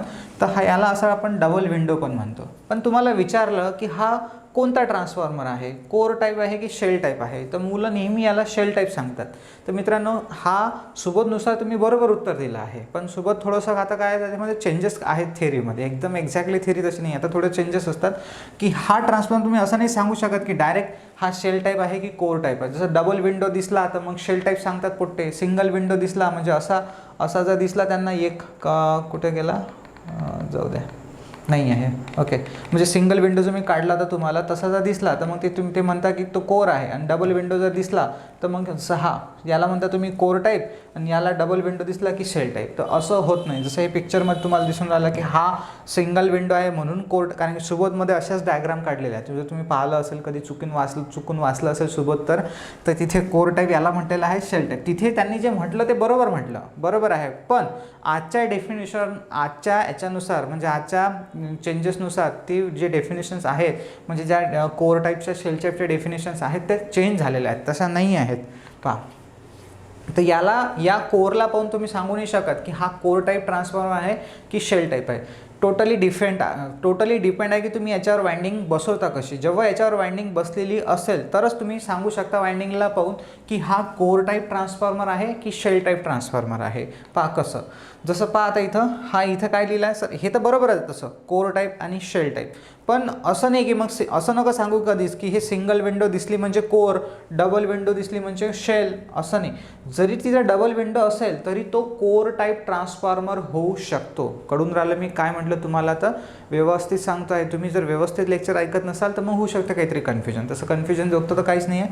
मी काय म्हटलं तुम्हाला, हा बरोबर आहे कोर टाईप ट्रान्सफॉर्मर आहे, हाही बरोबर आहे शेल टाईप ट्रान्सफॉर्मर. पण असं नाही आहे की सिंगल विंडो दिसली म्हणजे कोर, डबल विंडो दिसली म्हणजे शेल, असं होत नाही. ओके, डोक्यामध्ये फिट करतात. जसं आता हा कोर किती विंडो दिसून राहिल्या, डबल विंडो. मग सर हा डबल विंडो आहे म्हणजे हा शेल टाईप आहे, नाही, हा कोर टाईप पण होऊ शकतो. हो, कसं काय, कारण की जे कोर टाईप शेल टाईप आहे ते डिपेंड आहे टोटली तुम्ही वाइंडिंग कशी बसून राहिले त्याच्यावर. लक्ष ठेवा, मी काय म्हटलं तुम्हाला, तुम्ही वाइंडिंग कशी बसून राहिले त्याच्यावर डिपेंड आहे. जसं या 2 ट्रान्सफॉर्मरच्या कडे तुम्ही फोकस करा काळजीपूर्वक, तुम्हाला काय चेंजेस दिसून राहिले पहा. इथं हा जो कोर आहे हा कोर आतमध्ये दबलेला आहे, आतमध्ये दबलेला आहे आणि त्याच्यावरतं वाइंडिंग आहे. ओके, याच्यामध्ये पहा इथे कोर आहे पण कोर बाहेर दिसते आहे आणि वाइंडिंग आतमध्ये. सर नाही ना, हे पहा ना, हेच तुम्हीच मला सांगता सर, हे पहा हे कोर आतमध्ये आहे आणि वाइंडिंग बाहेर. हो हो बरोबर आहे, तुमचं म्हणणं बरोबर आहे. वाइंडिंग जसं इथं आहे सर तसंच इथं नाही, नाही तसं नाही. याला वाइंडिंग बाहेर आहे की कोर बाहेर आहे हे ओळखण्यासाठी आपल्याला थोडं अंध बनावं लागेल, थोड्या वेळपर्यंत आंधळं बनावं लागेल. का असं, समजा मी आंधळा आहे, ओके, आणि मी याला हात लावला तर मला पहिले सांगा वाइंडिंग लागेल की कोर लागेल. सर वाइंडिंग लागेल. झालं. जर तुम्हाला बाहेरून हात लावल्यानंतर, बाहेरून पाहिल्यानंतर जर वाइंडिंग दिसत असेल तर तो झाला कोर टाईप. लक्ष ठेवा, मी काय म्हटलं, ओळखण्याची पद्धत सांगून राहिलो तुम्हाला. ओके, नंतर त्याचं टेक्निकल नाव पण सांगेल. जसं इथून पहा, मी याला जर बाहेरून हात लावेल असा तर मला काय लागेल, पहिले कोर लागेल. ओके, वाइंडिंग लागली का नाही, जर कोर लागला असेल तर मग तो झाला शेल टाईप. ओके, तर अशा म्हणजे जिथे वाइंडिंगच्या भोवती कोर असतो अशाला म्हणतो आपण शेल टाईप ट्रान्सफॉर्मर. जिथे कोर भोवती वाइंडिंग असते त्याला म्हणतो आपण कोर टाईप. पहा सर, तुम्ही कोर कोर करून राहिले, यालाही तुम्ही कोर म्हटलं, यालाही कोर म्हटलं. पहा इथे थोडंसं काय झालं, हे नावं ठेवणाऱ्यांना थोडंसं नावात गडबड केली. मित्रांनो, कोर कशाला म्हणतात, कोर याला पण म्हणतात, हा जो पूर्ण आहे ना याला पण कोर म्हणतात, याला पण कोर म्हणतात. पण कोर दोन्ही आहेत, हे कोर दोन्ही आहेत हे, पण कोरमध्ये हा कोर टाईप आहे, कोरचा हा कोर टाईप आहे. हा पण कोर आहे पण हा कोरमध्ये शेल टाईप आहे. कळलं? कोर म्हणजे काय, ज्याच्यावर वाइंडिंग आपण बसवतो तो भाग त्याला म्हणतो आपण कोर. पण इथं फक्त आपण कोर म्हणत आहे का, नाही, इथं आपण टाईप म्हणत आहे, म्हणजे हा प्रकार आहे. हा झाला कोरचा प्रकार, कोर टाईप, आणि हा शेल टाईप. तर थोडं एवढं जास्त कन्फ्युजन होऊ नका. यालाही कोर म्हणतात, यालाही कोर म्हणतात. म्हणजे कोर म्हणजे काय, ज्याच्यावर वाइंडिंग बसवतात तो भाग रे बा, हा वाला भाग याला म्हणतो आपण पूर्ण कम्प्लीट याला कोर, आणि जो उभा भाग असतो त्याला म्हणतो आपण लिंब. बरोबर. पण एक गोष्ट लक्षात ठेव जा की जेव्हा तुम्ही त्याच्यावर वाइंडिंग बसवता तेव्हा त्याचे 2 नाव वेगवेगळे होतात. कसे, जसं पहा, हा जो कोर आहे या कोरवर वाइंडिंग जेव्हा आपण गुंडाळली तेव्हा बाहेरून जर पाहिलं तर आपल्याला वाइंडिंग दिसते आहे, पहिली गोष्ट. दुसरी, किंवा मग असं तुम्ही दुसऱ्या याच्यामध्ये टेक्निकल वर्डमध्ये सांगू शकता की कोर आतमध्ये दबला आहे आणि त्याच्यावरतं वाइंडिंग आहे, म्हणजे कोर भोवती वाइंडिंग गुंडाळलेली आहे. तर वाइंडिंग सराउंड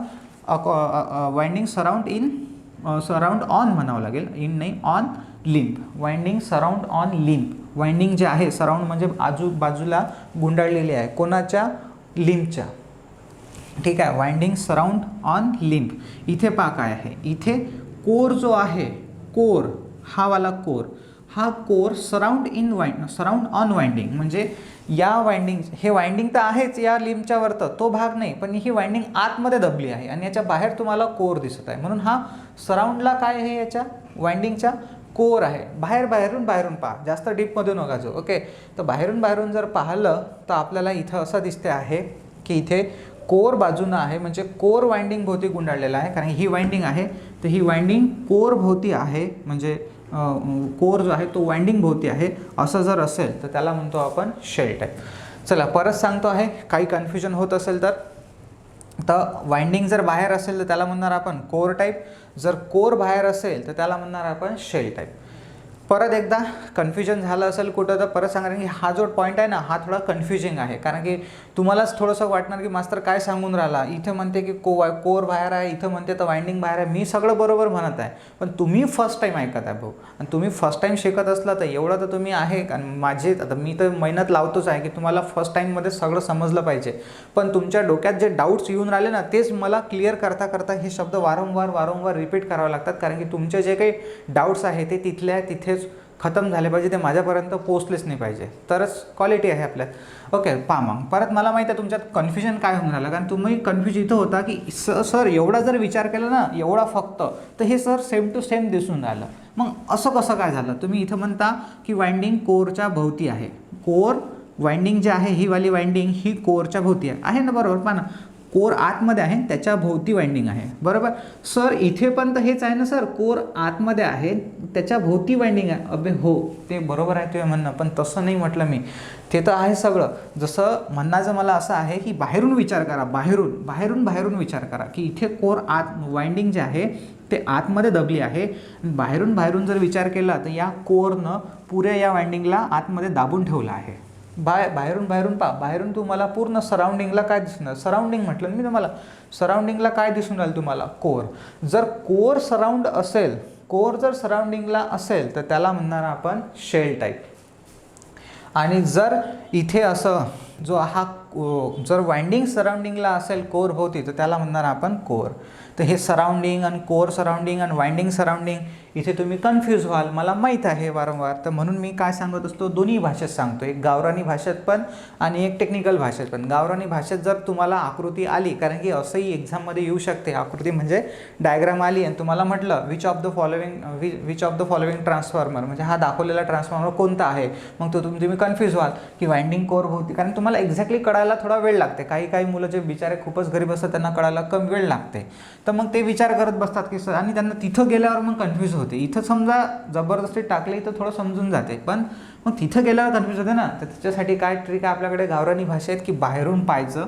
आता कम्प्युटरला वाइंडिंग तर आहे नाही, ते प्रत्यक्षात ठेवलेलं आपल्यासमोर हात, तर आपण पहा ना, ॲज्युम करा की हा आकृती तिथेही तुम्हाला असंच दिसेल.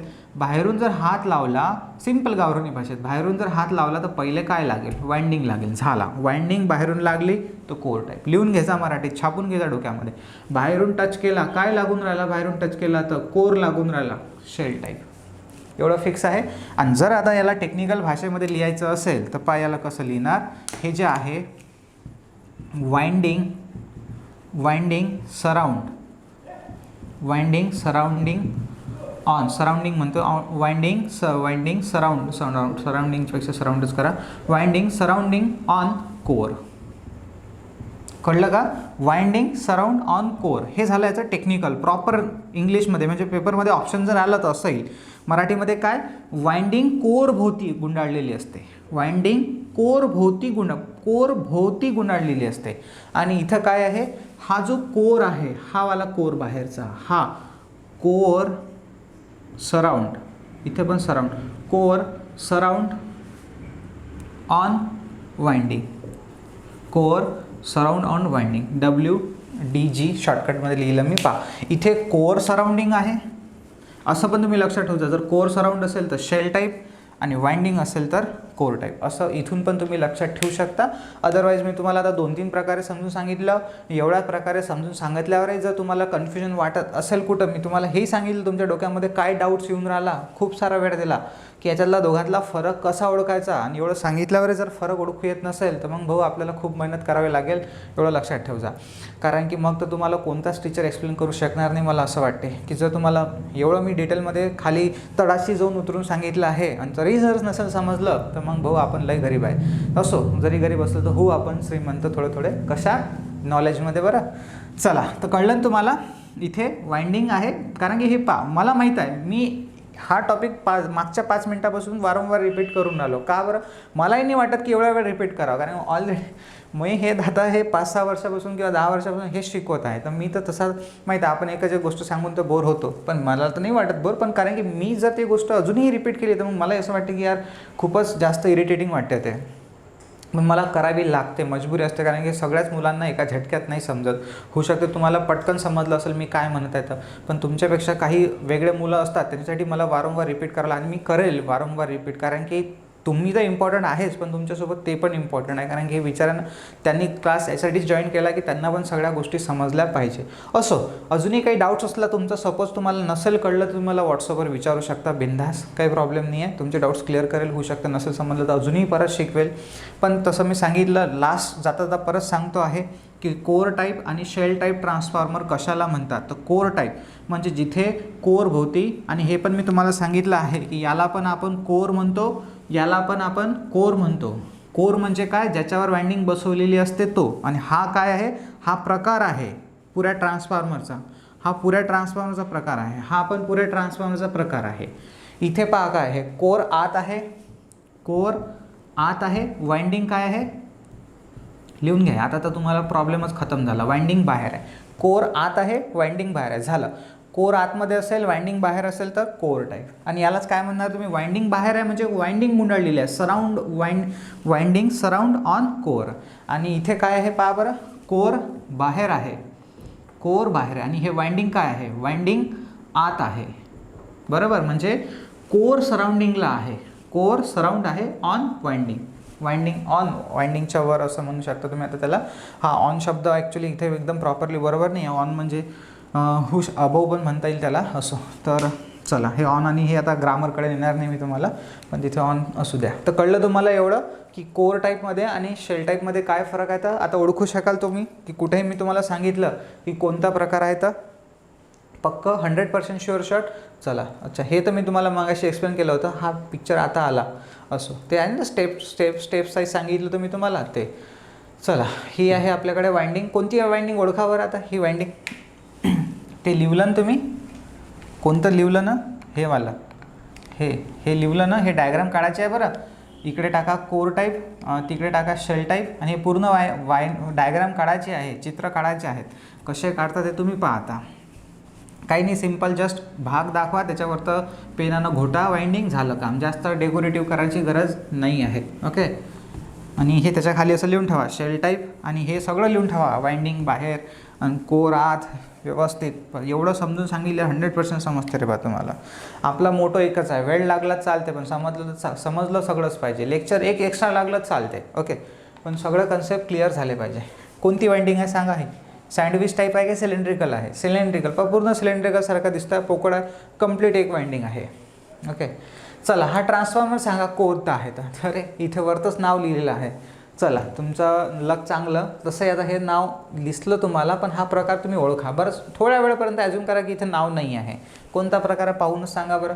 बाहेरून टच केला तर काय दिसेल तुम्हाला, काय लागेल. बाहेरून टच केला तर सगळ्यात पहिले वाइंडिंग लागून राहिली. वाइंडिंग जर लागली तर तो झाला कोणता प्रकार, कोर टाईप. जसं पाय ते कोर आतमध्ये दबला आहे, वाइंडिंग बाहेर आहे, बाहेरून जर अशी, तर म्हणून मग वाइंडिंग सराउंड ऑन कोर. तर अशा याला म्हणणार आपण मग कोर टाईप ट्रान्सफॉर्मर. ठीक आहे. आता या कोर टाईप ट्रान्सफॉर्मरमध्ये आणि शेल टाईप ट्रान्सफॉर्मरमध्ये अजून काय काय फरक आहे पुढे सांगतोच मी तुम्हाला, जेव्हा डिफरन्स सांगतात तेव्हा. कारण की खूप सारे प्रश्न या दोघांवर विचारले जातात. मी तुम्हाला मगाशी सांगितलं की व्हेरी इम्पॉर्टंट आहे. 4 स्टार लावून ठेवा, कारण की 3 स्टार तर खूपच मोठे असते. याला मी 4 स्टार लावायला सांगितले तुम्हाला, जेव्हा मी तुम्हाला डिफरन्स शिकवेल तेव्हा. आलं म्हणा समजा ते, आता समजा सगळंच. चला, तर हे तर मी तुम्हाला सांगितलंच. पाही कोणती वाइंडिंग आहे, सँडविच टाईप दिसते तुम्हाला, blue red sandwich type winding आहे. ओके. इथे पण दिसते तुम्हाला, हे पहा इथे पण सँडविच टाईप वाइंडिंग आहे, ही मधातच चालत आहे असं. तर इथे पहा, हे आहे कोर टाईप ट्रान्सफॉर्मर आणि हे आहे शेल टाईप ट्रान्सफॉर्मर. आता इथे पहा, कोर टाईप आणि शेल टाईपमध्ये सिंगल फेज आणि 3 फेज प्रकार आहे. जसं हा वरचा सिंगल फेज आहे आणि खालचा जो आहे तो 3 फेज आहे. खूप महत्त्वाचा आहे, खूप व्हेरी इम्पॉर्टंट. ओके. याचा स्क्रीनशॉट काढून घ्यायचा तुम्ही लागलं तर, याचं ठेवू, किंवा मग हे सगळे पिक्चर्स तुम्हाला गुगलवर पण मिळू शकतात. ठीक आहे, काही प्रॉब्लेम, कारण की असलं तर तुम्ही हे सहज पाहू शकता. कारण की हे डायग्राम तर तुम्ही काढू शकणार नाही. तसं काढणं काही मोठी गोष्ट नाही, अशी तर काही काढायची नाही आपल्याला 3Dमध्ये. जस्ट सिम्पल पण आपण काढू शकतो. काढली तर फारच चांगलं, बुकमध्ये जर काढली थोडंसं कमी वेळामध्ये तर फारच चांगलं.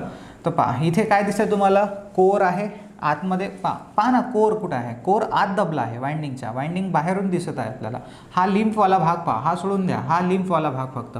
वाइंडिंग कोर भोवती गुंडाळलेली आहे, म्हणून कोणता भाग झाला, कोणता टाईप झाला ट्रान्सफॉर्मरचा, कोर टाईप. इथे पहा, कोर जो आहे तो बाहेरून दिसत आहे आपल्याला, सराउंडिंगला आहे. हा कोणता प्रकार झाला मग, शेल टाईप ट्रान्सफॉर्मर. इथे पहा आता ब्ल्यूवाली आणि रेडवाली वाइंडिंग आहे. पहिले ब्ल्यूवाली वाइंडिंग असेल आपली LV, ओके, आणि बाहेरची वाइंडिंग असेल रेड HV. ते रेड आणि ब्ल्यू दाखवण्याचा कन्सेप्टच असा आहे की रेड आहे म्हणजे हाय व्होल्टेज वाइंडिंग आहे, धोकादायक वाइंडिंग आहे, तर ती बाहेर आहे, पाहून घ्या ही. ओके, तर हा झाला सिंगल फेज ट्रान्सफॉर्मर म्हणजे काय, ज्याच्यामध्ये एक प्रायमरी एक सेकंडरी असेल. जसे इथे हे प्रायमरी आहे, ही सेकंडरी आहे, तर ही वेगवेगळ्या लिंपोर आहे. इथे पहा एकाच लिंपोर आहे. ओके, आतमध्ये आतमध्ये LV आहे आणि बाहेर HV आहे. तर हा झाला कोणता ट्रान्सफॉर्मर आपला, सिंगल फेज ट्रान्सफॉर्मर. पण 3 फेज ट्रान्सफॉर्मर असेल तर त्याची डिझाईन कशी असेल, तर त्याची डिझाईन आहे अशी की इथं पहा, आता मी तुम्हाला मगाशी सांगितलं होतं, आठवत असेल तर, डबल विंडो दिसला म्हणजे सेल टाईप होत नाही. जसं डबल विंडो दिसला म्हणजे सेल टाईप होत नाही. पहा इथे डबल विंडो आहे तर हा सेल्फ आहे, म्हणजे हे प्रत्येक वेळेस असं बरोबर नाही राहणार.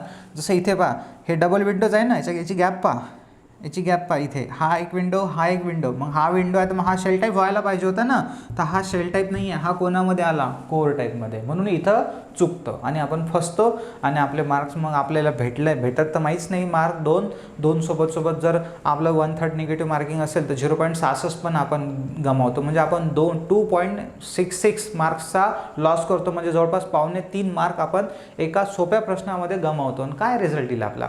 म्हणून मी जेव्हाही कधी आजपर्यंत पेपर सॉल्व केले, क्रॅक केले, तेव्हा मी एक फोकस केला आहे की एक प्रश्न जरी आपला चुकत असेल ना भाऊ, तर तो खूप इम्पॉर्टंट आहे. तो रिझल्ट आपला मागं आणू शकते किंवा आपल्याला वेटिंगमध्ये टाकू शकते. त्याच्यामुळे म्हणून येत असेल ना प्रॉपर तरच त्या प्रश्नाला मार्क करा. 50-50 असेल तर मार्क करा. अदरवाईज जर तुम्ही शुअर नसेल तर सोडून द्या क्वेश्चन्सला. सोडून देण्यात कधीही फायदा आहे. तर इथे पाहता हा डबल विंडो आहे, तर हा शेल नाही आहे, हा कोर आहे. का बरं कोर आहे, कारण की इथे वाइंडिंग बाहेर आहे. जर मी बाहेरून टच केला तरी मला टचवाली तर फिलिंग एकदम सिंपल आहे. बाहेरून जर वाइंडिंगला आपण पाहिलं तर आपल्याला वाइंडिंग लागेल, तर वाइंडिंग कोरच्या भोवती गुंडाळलेली आहे, म्हणजे हा कोणता प्रकार आहे, कोर टाईप. आणि 3 फेज आहे म्हणून पहा 6 वाइंडिंग आहेत. 3 ब्ल्यू दिसते तुम्हाला इथं पहा, 3 ब्ल्यू आहे आणि 3 ज्या आहेत ह्या अशा म्हणजे रेड कलरच्या थोड्याशा ब्राऊन कलरसारख्या आहे. ओके, जसं हा रेड झाला, हा थोडासा इटकरी कलर मराठीमध्ये म्हणतो आपण त्याला, असो. तर हा लाईट ब्राऊन आहे हा. तर इथे हे जे वाइंडिंग आहे बाहेरच्या ह्या आहेत HV. तर 3 HV आहेत आणि 3 प्रायमरी आहे. 3 प्रायमरी 3 HV आहे म्हणजे कोणता ट्रान्सफॉर्मर असेल, 3 फेज ट्रान्सफॉर्मर. तर इथे शेल टाईप ट्रान्सफॉर्मर पहा कसं आहे. इथे जे आहे आता याच्यामध्ये डिझाईन, इथे बाहेरून तुम्हाला काय दिसतो आहे, कोर. आणि थोड्या इथे विंडो पण जास्त आहे, 1 2 3 4 5 6 विंडो आहे. आणि किती लिंप आहे टोटल, तर लिंप जर पाहिलं तुम्ही तर लिंप पण खूप आहे. पण इथे आता हा जो प्रकार आहे हा असा आडवा दाखवला, आडवा उभा कसाही करू शकतो. तसा जनरली हा यूजमध्ये नाही येत. मोड सर्वात जास्त हा यूजमध्ये येतच नाही. हा फक्त प्रकार पडतो एक, जास्तीत जास्त प्रकार हा वापरला जातो, हा आणि हा. ओके, दोनपैकी किंवा मग हा प्रकार जास्त. जसं तुम्ही हा ट्रान्सफॉर्मर पाहिला असेल छोटावाला शेल टाईप, हा याच्यामध्ये जर तुम्ही पाहिलं तर तुम्हाला आतमध्ये वाइंडिंग दिसेल, बाहेरून कोर दिसेल. ओके, तर म्हणजे हेच 2 प्रकार जे आहेत, हे 2 प्रकारच जास्त यूज होतात. जे आपण पाहतो ना मोठे ट्रान्सफॉर्मर असतात सबस्टेशनच्या ठिकाणी किंवा आपल्या घराजवळ लागलेला डिस्ट्रीब्युशन ट्रान्सफॉर्मर, त्याच्यामध्ये तुम्हाला 3 फेज ट्रान्सफॉर्मर असतो तो, तर तुम्हाला तिथे असा कोर दिसेल. आणि जर आपण जे रेडिओ आता दाखवलं ना तो ट्रान्सफॉर्मरला छोटे ट्रान्सफॉर्मर, तर ते रेडिओमध्ये म्हणजे किंवा मग CD प्लेअर झाले, DVD प्लेअर झाले, जुन्या टाईपच्या TV झाल्या, तर त्यांच्यामध्ये असा शेल टाईपचा ट्रान्सफॉर्मर वापरत होते व्होल्टेजला कमी करण्यासाठी. तर पहा ही इथून ना याचं एक ॲप्लिकेशन पण सहज पाठवते. काय म्हटलं मी तुम्हाला, हा जो ट्रान्सफॉर्मर आहे शेल टाईपचा, हा वाला जो आहे ना, हा प्रकार आहे. पाहून घ्या याला, गौर से देख लो इसको देखो. पहा काय दिसते तुम्हाला, पाहून घ्या. हा पाहिला आहे तुम्ही डोळ्याने, लहानपणी कधी ITत गेले असेल तेव्हा पाहिला असेल, किंवा लहानपणी कधी TV, radio, tape, CD player खोलून पाहिला असेल, तेव्हा तुमच्यातला सायंटिस्ट असेल जागा झालेला, तर तुम्ही नक्की पाहिला असेल याला. कारण की तर तेव्हा हा जो ट्रान्सफॉर्मर आहे हा आहे शेल टाईप, कारण याच्या मधात वाइंडिंग. आणि हा दिसतो तुम्हाला सहज डोळ्यानं, तुम्ही मनातल्या मनात जरी अजून केलं तर हा तुम्हाला शेल टाईप ट्रान्सफॉर्मर दिसतो. आणि हा कुठे यूज होऊन राहिला पहा बरं, हा कुठं आहे, याचा लहान जीव आहे. आणि हा CD प्लेअर, DVD, ओके, याच्यामध्ये यूज होऊन राहिला, रेडिओमध्ये किंवा TVमध्ये. कोणत्या, हाय व्होल्टेजसाठी की लो व्होल्टेजसाठी, लो रेटिंगसाठी. म्हणजे हा जो ट्रान्सफॉर्मर आहे, हा जो शेल टाईप ट्रान्सफॉर्मर आहे तो शेल टाईप ट्रान्सफॉर्मर जो आहे तो लो व्होल्टेज रेटिंगसाठी वापरला जातो आणि हाय व्होल्टेज रेटिंगसाठी जे आहे तो कोर टाईप. म्हणून मग जेवढे काही सबस्टेशन आहे आणि जसे आपल्या DP आहे, DP ज्याला म्हणतो आपण व्हॉट्सअपवरचा नाही, तर त्या DPवरचे जेवढे काही ट्रान्सफॉर्मर आहे ते हाय व्होल्टेजचे असतात. म्हणून तिथे अशा टाईपचा कोर टाईप ट्रान्सफॉर्मर असतो. आणि जे काही आपले लहान CD प्लेअर, DVD यांच्यामध्ये जो काही पूर्वी आता वापरला जात नाही ट्रान्सफॉर्मर, आताही पासाल शोधून की भेटते का, आता नवीन LCD किंवा नवीन याच्यामध्ये नाही, आता डायरेक्टली इलेक्ट्रॉनिक्स पॉवर सप्लाय आलेले आहेत की जिथे ट्रान्सफॉर्मरची आवश्यकता लागत नाही. तर हा जो आहे लो व्होल्टेज रेटिंगसाठी वापरतो, हा हाय व्होल्टेज रेटिंगसाठी वापरतो. फक्त मी जस्ट तुम्हाला सांगितलं आहे, पुढे मी जेव्हा त्याचा डिफरन्स लिहून देणार तेव्हा कळेलच. इथं परत पाहून घ्या, सिंगल फेज, 3 फेज कोणता प्रकार आहे, हा कोर टाईप. तुम्ही हे डायग्राम काढा. ओके, याच्यामध्ये इथे पहा हा एक विंडो आहे. आता एक्झाममध्ये एकदा प्रश्न असा विचारला होता याच्यावर की 3 फेज शेल टाईप ट्रान्सफॉर्मरमध्ये किती लिंप असतात, लिंप किती असतात. आणि मला वाटतं हा ट्रान्सकोमध्येच विचारला होता प्रश्न. ओके, म्हणजे जे आहे MSc TCLच्या त्याच्यामध्येच. तर हे पहा, सिंगल फेज कोर टाईप असेल तर 2 लिंप, 1 2. हे डायग्राम आठवावे लागतील तुम्हाला, हो असंच नाही सांगत आहे तुम्हाला. ओके, 3 फेज कोर टाईप असेल तर 3 लिंप, 1 2 3. डायग्राम आठवावे लागेल, लिंप मोजावे लागतील. आणि डायग्राम आठवणं मोठी गोष्ट नाही आहे. कोणता प्रकार म्हटला, कोर टाईप, म्हणजे वाइंडिंग बाहेर असेल. ओके, आणि वाइंडिंग बाहेर असण्यासाठी 3च लिंप लागतील, तरच 3 वाइंडिंग बाहेर दिसेल. ओके, म्हणजे तुम्ही त्याला सांगू शकता की 3 लिंप. सिंगल फेजबद्दल तर काही प्रॉब्लेमच नाही आहे. शेल टाईप आहे, सिंगल फेज आहे, म्हणजे आतमध्ये वाइंडिंग असेल, बाहेर कोर असेल तर 3 लिंप लागतील, 1 2 3. तर लिंप मोजून ठेवा. ह्या सर इथं लिंप किती, तर इथं ना ॲक्च्युली 5 लिंप असतात. याच्यामध्ये ॲक्च्युली 5 लिंप दिसत नाही आहे, पण हा जो डायग्राम आहे ना, या डायग्रामला मी थोडं वेगळ्या पद्धतीनं काढतो आणखी. पहा, हा जो शेल टाईप आहे मी इथे काढतो आहे.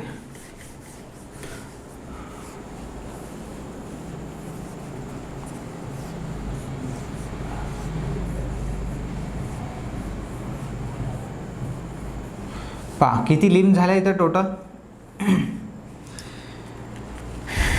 एक सेकंद, इथे वाइंडिंग दाखव, मी एकच वाइंडिंग दाखवतो प्रायमरी. पहा, इथे एक वाइंडिंग असेल, इथे एक वाइंडिंग असेल, म्हणजे या मधात आणि एक इथे वाइंडिंग असेल. तर पहा, तिन्ही वाइंडिंग आतमध्ये झाल्या, बाहेरून 2 लिंप एक्स्ट्रा आहे. तर 1 लिंप, हे दुसरी लिंप, तिसरी लिंप, चौथी आणि 5वी लिंप. तर अशा 5 लिंप असतात. पेपरमध्ये विचारल्या गेलं होतं हे. ओके, हा प्रश्न, आणि हा प्रश्न माझा पण चुकला होता, कारण की तेव्हा कधी विचारच नव्हता केला याच्याबद्दल. तेव्हा मी म्हणजे जवळपास जस्ट पॉलिश करत होतो वाटते, तेव्हा हा प्रश्न मी पाहिला होता. ओके, आणि हा प्रश्न एक्झाममध्ये पण विचारला गेला होता ट्रान्सकोच्या. तर इथं दिसत नाही तुम्हाला, पण लिहून घ्या की 3 फेज जर असेल, 3 फेज ट्रान्सफॉर्मर शेल टाईप आहे आणि 3, बाकी तर कुठे प्रॉब्लेम नाही ना, याच्यात नाही, इथं प्रॉब्लेम होतो फक्त. तर शेल टाईप असेल आणि 3 फेज असेल तर तिथं 5 लिंप पार्ट करून ठेवजा. किती, 5 लिंप. इथे मोजता येत नाही त्याच्या, कारण की याची डिझाईन थोडी वेगळी आहे आणि त्याच्यामुळे तिथे पण डायग्राम तुम्ही काढताना जे मी काढून दाखवली ती पण काढून ठेवा आणि ही पण काढून ठेवा. चला, तर हे तर झालं सगळं शेल टाईप आणि कोर टाईपमधला. त्याच्यानंतर मग एक बेरी टाईप पण ट्रान्सफॉर्मर येतो. तिसरा प्रकार कोणता लिहिला होता आपण, बेरी टाईप ट्रान्सफॉर्मर. तर बेरी टाईप ट्रान्सफॉर्मर काय आहे, इथे दिसतंय तुम्हाला. याच्यामध्ये चक्री पाहिली आपली, चक्री पतंग उडवायची. ओके, सेम तिला आठवा. जसं त्याच्यामध्ये 2 डिस्क असतात, डिस्कच्या मध्ये स्टड असतात, सेम तसंच इथं काहीतरी कन्स्ट्रक्शन आहे. इथे फक्त स्टडच्या जागेवर प्लेट्स आहेत अशा सिलिकॉन स्टीलच्या लॅमिनेट केलेला, आणि याच्या आतमध्ये पहा हे वाली वाइंडिंग आहे, बाहेरून हा कोर आहे. एक प्रकारचा चक्रीसारखा भाग आहे. इथून पण तुम्ही पहा, याचा टॉप व्ह्यू जर पाहिलं तुम्हाला तर हे पतंगसारखी तुम्हाला चक्री दिसेल. ओके, याच्यामध्ये हे स्टड्सच्या जागेवर इथं सिलिकॉन स्टीलच्या स्टॅपिंग्स आहे आणि त्याच्यावर अशी वाइंडिंग गुंडाळलेली असते आतमध्ये. ओके, आतमध्ये इथे LV आहे कोरच्या जवळ, बाहेर HV आहे आणि हा याचा कोर आहे. कोणता ट्रान्सफॉर्मर आहे, बेरी टाईप. दोन्ही बेरी टाईप. हा याचा साईड व्ह्यू आहे, तर हाच याचा वरतून पाहिल्यानंतर टॉप व्ह्यू आहे. तर हे जे बेरी टाईप ट्रान्सफॉर्मर आहे ना, हे नॉट यूज नाव. ओके, हे सध्या यूज केला जात नाही. नॉट यूज नाव म्हणजे आता ज्या तर मराठीत लिहून घ्यायचं, सध्या वापरल्या जात नाही, आउटडेटेड झालेले आहे. का बरं, व्हेरी डिफिकल्ट टू रिपेअरसाठी जे आहे हे खूप डिफिकल्ट आहे, कारण की वाइंडिंग आतमध्ये दबलेली असते. तर वाइंड ट्रान्सफॉर्मर खोलताना पूर्ण म्हणजे त्याचं डिसेंबल करताना खूप किचकट जाते, खूप वेळ लागतो, त्याच्यामुळे व्हेरी डिफिकल्ट टू रिपेअर, म्हणून या ट्रान्सफॉर्मरचा उपयोग केला जात नाही. तसाही हा सिंगल फेजमध्येच बनतो, 3 फेजमध्ये तर मी कधी कोणत्या पुस्तकात पाहिलेलं नाही आहे. ओके, आणि जास्त आपल्याला शिकायची पण गरज नाही. फक्त तिसरा प्रकार लक्षात ठेवजा की बेरी टाईप पण ट्रान्सफॉर्मर असतो ज्याचा व्हेरी डिफिकल्ट टू रिपेअर आहे. आणि एक लक्षात ठेवजा की याचा रिसेंटली यूज केला जात नाही. रिसेंटली नॉट यूज असं नका लिहा, नावच्या पेक्षा लिहा रिसेंटली, म्हणजे सध्या. रिसेंटली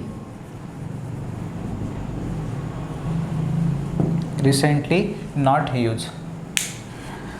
ओके, चला. तर मग आता हे झाले आपले 3. आता आपल्याला लास्ट आजचा टॉपिक लिहायचा आहे, तो म्हणजे difference between shell type transformer आणि core type transformer.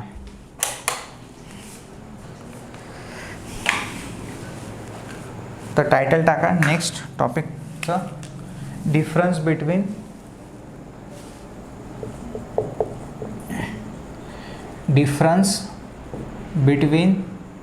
Core type and shell type, core type and shell type transformer. किती स्टार लावायला सांगितलं तर मी तुम्हाला मग 4. Very very very important. ठीक आहे, व्हेरी व्हेरी इम्पॉर्टंट. या साईडला कोर टाईप लिहा आणि या साईडला शेल टाईप लिहा. एक गोष्ट आता लक्ष ठेवा, मी इथे सिंगल फेजसाठी काढतो आहे, तुम्ही 3 फेजसाठी काढून घ्याल याच्या खाली किंवा मग साईडला. तर पहिला प्रकार जो आहे तो लिहून घ्या कोरचा. बरं जाऊ द्या, मला डायग्राम काढावीच लागेल, कारण की डायग्रामशिवाय मी पण एक्सप्लेन करू शकणार नाही. तर इथे असा डब्बा काढा, सिंगल विंडो, आणि इथं डबल विंडो काढा.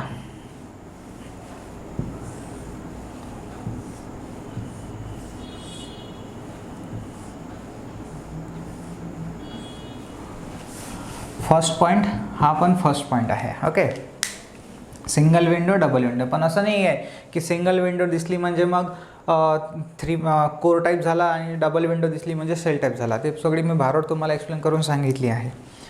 तर कोर टाईपमध्ये काय असते, कोर जो आहे तो आतमध्ये असतो, वाइंडिंग बाहेर असते. तर इथे हे पहा, ही झाली आपली वाइंडिंग,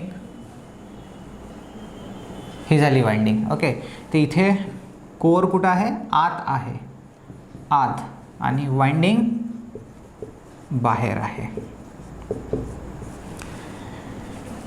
इथे ही झाली याच्यावर तर प्रायमरी वाइंडिंग ब्ल्यूने, आणि नंतर मग याच्यावर इथे वरतं इन्सुलेशन देऊन असेल HV. तर ही रेडवाली HV आणि हे जे ब्ल्यूवाली आहे ही LV. तर इथे पहा बरं, वाइंडिंग कोर कुठं आहे, कोर जो आहे तो बाहेर दिसत आहे, आपल्याला बाहेरून दिसत आहे, आणि वाइंडिंग आत आहे, वाइंडिंग आत आहे. तर हा कोणता प्रकार झाला, सिंगल फेज ट्रान्सफॉर्मर. हा सिंगल फेज ट्रान्सफॉर्मर, आणि हा पण सिंगल फेज ट्रान्सफॉर्मर. तुम्ही याच्या खाली 3 फेज काढून ठेवाल. ओके, मी ते पिक्चरमध्ये दाखवलं आहे तुम्हाला. ओके, तुम्ही त्याला आठवून काढून घ्या डायग्राम. मी नाही काढत आता इथे डबल, कारण की आपल्याला आजच्या टॉपिकमध्ये संपवायचं आहे. तर पहा, एक डिफरन्स लिहायचा आपल्याला. सगळ्यात दुसरा डिफरन्स काय, तर इथे काय आहे सांगा बरं. वाइंडिंग जो मागाशी लिहिला होता तो, वाइंडिंग सराउंड ऑन कोर. इथे वाइंडिंग सराउंड ऑन कोर, आणि इथे काय राहणार, कोर सराउंड ऑन वाइंडिंग. मग अशीच एक्सप्लेन करून सांगितलं मी तुम्हाला. हे काय आहे तर कोर सराउंड ऑन वाइंडिंग. तर मराठीवाले जे आहे ते लिहून घ्या इथे कंसामध्ये.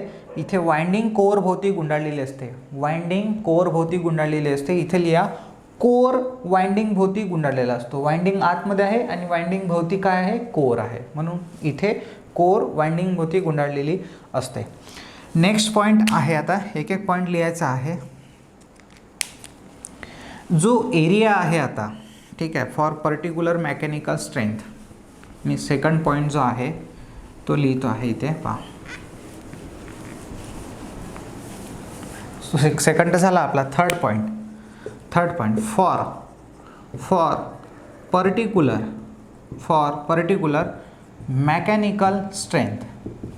Mechanical strength. For particular mechanical strength म्हणजे काय, तर विशिष्ट यांत्रिक क्षमतेसाठी असं लिहा. विशिष्ट, पर्टिक्युलर म्हणजे विशिष्ट, मेकॅनिकल म्हणजे यांत्रिक आणि स्ट्रेंथ म्हणजे क्षमता. फॉर च्यासाठी तर मराठीमध्ये लिहून घ्यायचं लागलं तर विशिष्ट यांत्रिक क्षमतेसाठी म्हणजे एक ट्रान्सफॉर्मर आहे की ज्याची मेकॅनिकल स्ट्रेंथ दोघांची सारखी आहे. असं जर कम्पेअर केलं आपण, मेकॅनिकल स्ट्रेंथ म्हणजे दोघंही समजा सारख्या याचे आहेत, त्याला काय म्हणू, मग आपण समजा त्याच्यावर जर ठोकलं, आदळआपट केली, तर दोघांची चपण्याची जे काही आहे मेकॅनिकल स्ट्रेंथ म्हणजे दाब सहन करण्याची क्षमता ती सारखी जर असेल आणि तसं जर आपल्याला सारखं जर ठेवायचं असेल की म्हणजे याच्यावर जेवढा दाब लावला तेवढाच दाब जर आपण याच्यावर लावला आणि कम्पेअर केलं तर कोणाचा आकार कसा राहणार. फॉर पर्टिक्युलर म्हणजे सारख्या स्ट्रेंथसाठी जर विचार केला आपण, सारख्या दाब सहन करण्यासाठी सारखा दाब सहन करण्यासाठी, तर या ट्रान्सफॉर्मरचा आकार कमी असेल, या ट्रान्सफॉर्मरचा आकार जास्त असेल. तर कोणता पॉईंट लिहायचा आपण, थर्ड. तर याचा जो कोर आहे, ए फॉर होते एरिया, इथे जो आहे हा ए फॉर आहे एरिया आणि इथे काय लिहिलं मी, कोर. तर हा जो एरिया आहे पहा, इथे मी काय चिन्ह लिहिलं, लेस दॅन. लहानवालं तोंड एरियाकडे आहे, मोठंवालं जे दोन तोंड आहेत हे तिकडे आहेत, म्हणजे एरिया ऑफ शेल टाईप मोठा असतो. ठीक आहे. एरिया ऑफ कोर जो आहे तो कमी असतो आणि जो एरिया ऑफ शेल आहे तो मोठा असतो. म्हणजे याला असं पण लिहू शकतो, area of core is less than area of शेलचा जो काही हा. आणि तसंही तुम्हाला दिसतंय पहा, हा ट्रान्सफॉर्मर थोडा आकाराने मोठा दिसून आला, हा थोडा आकाराने लहान दिसून आला. तुम्ही त्याच्यावरून पण याला लक्षात ठेवू शकता, त्या ट्रिकवरून. ते ट्रिक आहे, ते असं नाही की हा दिसून आला लहान म्हणून हा याचा आकार लहान, हा मोठा दिसून आला म्हणून हा मोठा आकार, असं ए फॉर काय एरिया असं नाही आहे. हे पाठ करण्याची फक्त ट्रिक आहे बस, जस्ट. पण तुम्ही या ट्रिकवरून लक्षात ठेवू शकता. बाकी जे याची आकार कमी असते, याचा आकार जास्त असते, हे काय शब्द मी हे का लिहिलं, ही पहिली लाईन, ही लाईन खूप महत्त्वाची आहे. फॉर पर्टिक्युलर मेकॅनिकल स्ट्रेंथ, सारख्या म्हणजे विशिष्ट यांत्रिक क्षमतेसाठी याचा आकार कमी असतो, याचा आकार जास्त असतो, जे इथं लिहित आहे. ओके. तर मराठीमध्ये पण लिहून घ्या, आकार कमी आणि इथे आकार जो आहे तो जास्त आहे. ओके. मग सर हे आकारानं काय फरक पडणार आहे ट्रान्सफॉर्मरचा, थर्ड पॉईंट झाला आपला. पहा, आकाराने फरक असा पडतो. आता मी हे डायग्राम ना आता मोडतो आहे, कारण की खाली खूप स्पेस कमी राहिलेली आहे. तर मला काढायचे काम पडलं तर मी थोडीशी ग्राफमध्ये डायग्राम काढतो, कारण की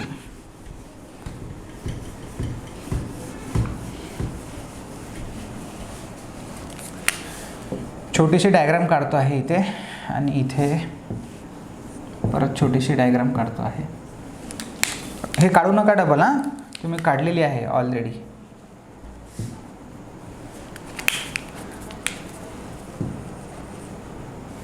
आणि हे याच्यावर आता पहा, फोर्थ पॉईंट आहे आपल्याकडे असा, फॉर पर्टिक्युलर, जसं मागं काय पाहिलं आपण, फॉर पर्टिक्युलर मेकॅनिकल स्ट्रेंथ, इथे फॉर पर्टिक्युलर मॅग्नेटायझिंग करंट. आता हा पर्टिक्युलर मॅग्नेटायझिंग करंट काय आहे, मॅग्नेटायझिंग करंट म्हणजे त्याला म्हणतात, मी पुढे एक्सप्लेन करेल मॅग्नेटायझिंग करंट.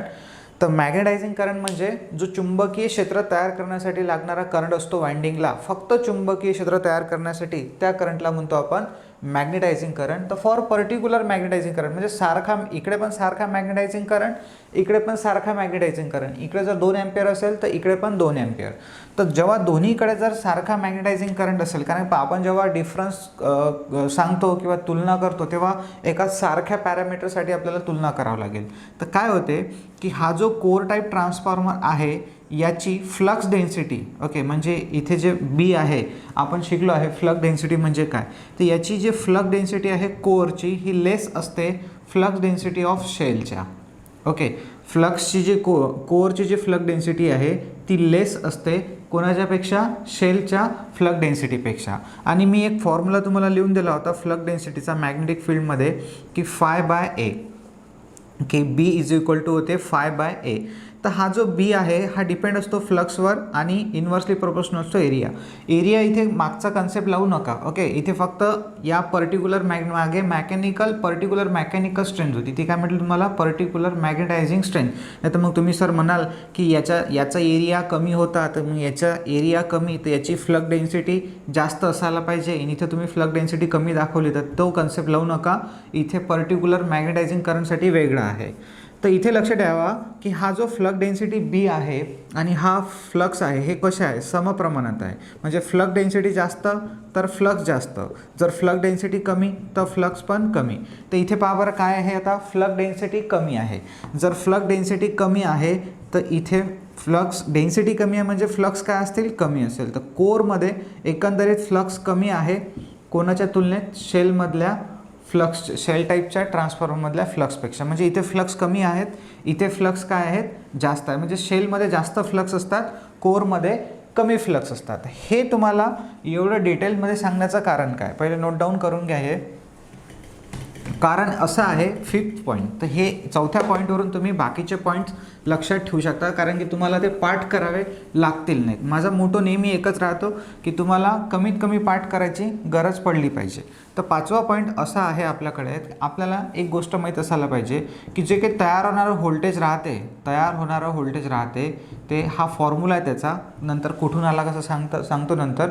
√2π जे ट्रान्सफॉर्मरमध्ये तयार होणारं व्होल्टेज आहे त्याचा फॉर्म्युला आहे √2π φm/f × a. √2π हे कसं आलं नंतर सांगतो. यालाच असं पण लिहू शकता तुम्ही 4.44, हा आपण सुबोधमध्ये पाहिला असेल. 4.44 φm/Fn हा पण त्याचा फॉर्म्युला आहे. तर इथे φm म्हणजे आहे मॅक्झिमम फ्लक्स, ओके, एफ म्हणजे फ्रिक्वेन्सी आणि एन म्हणजे होते नंबर ऑफ टर्न्स. म्हणजे याच्यावरून काय लक्षात येते आपल्याला की तयार होणारं जे व्होल्टेज आहे ते डायरेक्टली प्रोपोर्शनल आहे, समप्रमाणात आहे फ्लक्सच्या. म्हणजे फ्लक्स जर कमी असेल तर तयार होणारं व्होल्टेज पण काय राहते, कमी राहते. तर इथे जे आहे म्हणजे हा 5वा पॉईंट काय आहे, तर 5वा पॉईंट आहे इथे, कारण की पहा हा जो कोर टाईप ट्रान्सफॉर्मर आहे, मी काय म्हटलं तुम्हाला, इथं लेस फ्लक्स आहे. फ्लक्स कशा, लेस फ्लक्स आहे, बरोबर, लेस फ्लक्स. इथे कशा आहे, हाय फ्लक्स आहे, ओके. हा 5वा पॉईंट होता ना मागचा, म्हणजे जो मी 4था पॉईंट होता त्यामध्ये सांगितलं होतं. इथे लेस फ्लक्स आहे कारण की इथे फ्लक्स डेन्सिटी कमी आहे तर लेस फ्लक्स आहे, इथे फ्लक्स डेन्सिटी जास्त आहे तर हाय फ्लक्स आहे. आणि जर फ्लक्स कमी राहत असेल तर व्होल्टेज पण काय राहणार, कमी राहणार. तर हे जे व्होल्टेज आहे पर टर्न व्होल्टेज घ्यायचं आपल्याला. म्हणजे इथे एनची व्हॅल्यू जर आपण 1 घेतली तर 1 लिहायची आवश्यकताच नाही, म्हणजे तो एन निघून गेला. तर इथे φm जो आहे हा φm कमी असेल कारण तर व्होल्टेज पण कमी असेल. हे समप्रमाण व्यस्त प्रमाण मी एक्झॅक्टली सांगेन. कोणाला काही कळत नसेल तर लक्ष ठेवजा की इथे मागच्यावरही काही पॉईंट्स डिपेंड असतात, म्हणून होऊ शकतं तुम्हाला काही कळणार नाही मागचं जर आठवत नसेल तर. तर लेस फ्लक्स आहे म्हणजे इथे व्होल्टेज पर टर्न्स म्हणजे एका टर्नसाठी व्होल्टेज जे आहे ते कमी तयार होते. व्होल्टेज जे आहे, व्होल्टेज पर टर्न्स इज लेस म्हणजे कमी राहते. व्होल्टेज पर टर्न्स इज लेस मराठीमध्ये लिहू शकता तुम्ही, दर गणिक वेळे व्होल्टेज कमी राहते असं मराठीमध्ये. आणि इथे जे आहे voltage per turns is large. Okay, पहिला पॉईंट कशावरून आला, पहिला पॉईंट फ्लक्स कमी म्हणजे फ्लक्स डेन्सिटी कमी होती म्हणून, म्हणजे इथे पहा फ्लक्स डेन्सिटी कमी होती म्हणून फ्लक्स कमी आले. फ्लक्स कमी आहे म्हणून व्होल्टेज पर टर्न्स कमी आहे. म्हणजे पाठ करायची गरज आहे का आपल्याला, नाही. ऑटोमॅटिकली एक पॉईंटवरून दुसरा पॉईंटवरून तिसरा पॉईंट अशा प्रकारे. आता पहा 6वा पॉईंट जो आहे तो पण तुम्हाला फुकट लक्षात येतो. म्हणजे एकदम असा जास्त डोकं खर्च करायची गरज नाही. कन्सेप्ट समजला ना तर सहज लक्षात राहतात, कारण हे 5-7-8 पॉईंट आहेत हे जे खूप इम्पॉर्टंट आहे, कारण हेच एक्झाममध्ये विचारले जातात. आता मला सांगा व्होल्टेज पर टर्न्स कमी आहे म्हणजे बरोबर आहे ना, व्होल्टेज पर टर्न्स कमी आहे म्हणजे एका टर्नसाठी व्होल्टेज कमी आहे. आता मला दोन्हीकडे सारखे व्होल्टेज ठेवायचं आहे. समजा इकडे 200 व्होल्ट, इकडे 200 व्होल्ट, कोरमध्ये 200 व्होल्ट, शेलमध्ये 200 व्होल्ट. तर मला इकडे टर्न्स जास्त मारावे लागतील, इकडे टर्न्स कमी मारावे लागतील. का बरं, कारण की इकडे एका टर्नमध्ये कमी व्होल्टेज तयार होऊन राहिले तर जास्त वेळ गुंडावे लागतील ना. इकडे जास्त व्होल्टेज तयार होते तर कमी टर्न्स मारावं लागेल. म्हणजे इकडे काय होणार, number of turns number of turns जे आहे इज लेस. इकडे नंबर ऑफ टर्न्स इज लेस, लेस म्हणजे कमी. इकडे large number of turns, large number of turns is large असं लिहितो डायरेक्ट. नंबर ऑफ टर्न्स जे आहे, number of turns is large. हे मराठीमध्ये तुम्ही लिहून घेत चला जर समजत नसेल तर, कारण की माझी बॅच दोन्ही मुलांसाठी आहे, इंग्लिश मराठी दोन्हीसाठी, तर सगळ्यांना कळतेच तसं. हे सोपं सोपं. Number of turns is large, इकडे जास्त वेळ मारावे लागतं. इकडे जे आहे sorry voltage per turns is large आहे ना, तर मी इकडे उलटं राहणार ना रे. इकडे number of turns is large राहणार, चुकलं होतं माझं. आणि इकडे जे आहे नंबर ऑफ टर्न्स इकडे लेस राहणार, कारण की voltage per turns is large आहे, म्हणजे एका टर्न्ससाठी व्होल्टेज जास्त आहे. तर मग टर्न्स कमी लागतील आपल्याला, कारण की जास्त व्होल्टेज तयार होऊन आलं ना एका टर्न्समध्ये. इथे व्होल्टेज पर टर्न्स इज लेस आहे, एका टर्नमध्ये कमी व्होल्टेज तयार होऊन आलं, तर म्हणून आपल्याला इकडे नंबर ऑफ टर्न्स जास्त द्यावे लागतील. आता हा पॉईंट, पहिल्या पॉईंटवरून हा आला, याच्यावरून हा आला, याच्यावरून हा आला. 7वा पॉईंट पहा तुम्हाला सहज त्याच्यावरून लक्षात. कुठे कॉपर जास्त लागेल सांगा बरं मला. कॉपर जे आहे वाइंडिंगसाठी ते कुठं जास्त लागेल, जिथे तुम्ही जास्त टर्न्स गुंडाळाल. कुठे जास्ट टर्न्स गुंडाळून आले, इथे पहा, इथे लार्ज टर्न्स तुम्हाला रिक्वायर्ड आहे. म्हणजे इकडे काय येणार, huge amount of, huge amount of, huge म्हणजे जास्त, huge amount of copper required, huge amount of copper required. म्हणजे आपल्याला इथे मोठ्या अमाऊंटमध्ये कॉपरची आवश्यकता आहे. कुठे, कोरमध्ये. आणि भाऊ हे एक पॉईंट ट्रिपल स्टार आहे, याच्यावर भरपूर सारे बारीक सारीक प्रश्न तयार होतात जे एक्झाममध्ये विचारले गेले होते, म्हणून मी इथे लिहिलं आहे. Very very important. आणि हा जो डिफरन्स आहे ना खूप इम्पॉर्टंट आहे. एक्झाममध्ये आपल्याला घुमून फिरून इथं प्रश्न विचारले जातात. तर ह्यूज अमाऊंट ऑफ कॉपर इथं रिक्वायर्ड आहे, इथे less amount of copper, less amount of copper required. म्हणजे इथे कॉपरची जे आहे क्वांटिटी, कॉपर कमी लागते, इथे कॉपर जास्त लागते. तर huge amount of copper required, इकडे लेस अमाऊंट ऑफ कॉपर रिक्वायर्ड. तर छापा पटकन हे सगळे पॉईंट्स. ओके ठीक आहे, छापले. किती पॉईंट झाले, 7. नंतरचा आहे आता 8 नंबरचा पॉईंट. तर व्हेरी व्हेरी इम्पॉर्टंट आहे. खूपदा याला रिवाईज कराल, आणि रिवाईज करताना एक लक्षात ठेवा, जसं मी तुम्हाला सांगितले समजून तसं तुम्ही स्वतःला समजून सांगणार, आणि तशाच प्रकारे तुम्ही त्याला लक्षात ठेवणार. म्हणजे काय होईल की तुम्ही ते लाईफ लाँग लक्षात ठेवू शकता. तर 8 नंबरचा जो पॉईंट आहे तो येणार इथे लेस इन्सुलेशन. हा डायरेक्टली पाठ करायचा तुम्हाला. लेस इन्सुलेशन कॉस्ट, लेस इन्सुलेशन कॉस्ट, इकडे हाय इन्सुलेशन कॉस्ट. का बरं सर असं लेस इन्सुलेशन कॉस्ट आणि हाय इन्सुलेशन कॉस्ट? तर तो area, number of turns winding याच्यावरून येते. तर हा थोडासा डायरेक्टली रट्टा मारायचा, कारण मी याचं एक्सप्लेनेशन देत नाही इथे. दुसरं, इथे जे आहे कोर टाईप, मी सांगितलं तुम्हाला, आठवते मगाशी की कोर, जेव्हा मी तुम्हाला सांगितलं होतं concentric cylindrical winding use in, कुठे यूज केला जाते, तर कोर टाईपमध्ये. तर म्हणून मग हा जो कोर आहे इथे कॉन्सेंट्रिक सिलेंड्रिकल वाइंडिंग यूज. हे पण एक्झाममध्ये विचारला गेला आहे की कोर टाईपमध्ये कोणती वाइंडिंग यूज केली जाते. Which of the following winding use in core type transformer, concentric cylindrical, sandwich type. मग तिथे कन्फ्यूज होतो आपण. तर concentric cylindrical type winding use होते, आणि याच्यामध्ये जे आहे कोणती, सँडविच टाईप वाइंडिंग यूज होते. Sandwich type winding use. तर हे लक्षात ठेव जा. आणि नंतरचा 10 नंबरचा पॉईंट आहे हे use in large rating transformer. म्हणजे ज्यांचं रेटिंग जास्त आहे, म्हणजे जास्त क्षमतेचे ट्रान्सफॉर्मर आहे, तिथे आपण कोर टाईप ट्रान्सफॉर्मर वापरतो.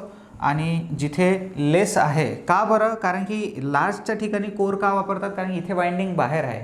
वाइंडिंग बाहेर असल्याच्या कारणानं काय होते की वाइंडिंग सहज कूलिंग, जे कूल आहे, कूलिंग सिस्टीम आहे ती इफिशियंट होते. म्हणून मग आपण लार्ज रेटिंगसाठी वापरतो हा. अजून पण त्याचे खूप सारे रिझन्स आहे. तर use in large rating, use for large rating transformer. आणि हे जे आहे use for small rating transformer. For example, याच्या खाली जर एक्झाम्पल लिहायचं असेल तर जे आपले छोटे ट्रान्सफॉर्मर आहे ते वाले, म्हणजे इलेक्ट्रॉनिक ट्रान्सफॉर्मर म्हणू आपण त्यांना. रेक्टिफायर ट्रान्सफॉर्मर, इलेक्ट्रॉनिक ट्रान्सफॉर्मर म्हटल्यापेक्षा हे तुम्हाला लक्षात येण्यासाठी फक्त आहे रेक्टिफायर ट्रान्सफॉर्मर. आणि हे कोणते आहेत आपले पॉवर ट्रान्सफॉर्मर. पॉवर ट्रान्सफॉर्मर म्हणजे जे आपण पाहिले ना स्टेप अप स्टेप डाऊन ते. तर हे लिहिले तुम्ही 10 पॉईंट्स. ओके. आणि लास्ट एक पॉईंट उरतो आहे मग याच्यामध्ये 11 नंबरचा. खूप सारे पॉईंट आहे या डिफरन्समध्ये आणि म्हणूनच हा डिफरन्स खूप महत्त्वाचा आहे. एवढे बुकमध्ये तुम्हाला मिळणार नाही, कारण की हे जे आहे जेवढे काही प्रश्न आतापर्यंत एक्झाममध्ये विचारला गेले होते त्याच्यावरूनच मी हे सगळे डिफरन्स स्वतः तयार केला आणि सांगितलं की जेणेकरून तुमचा कोणताच क्वेश्चन सुटणार नाही याच्यावरून.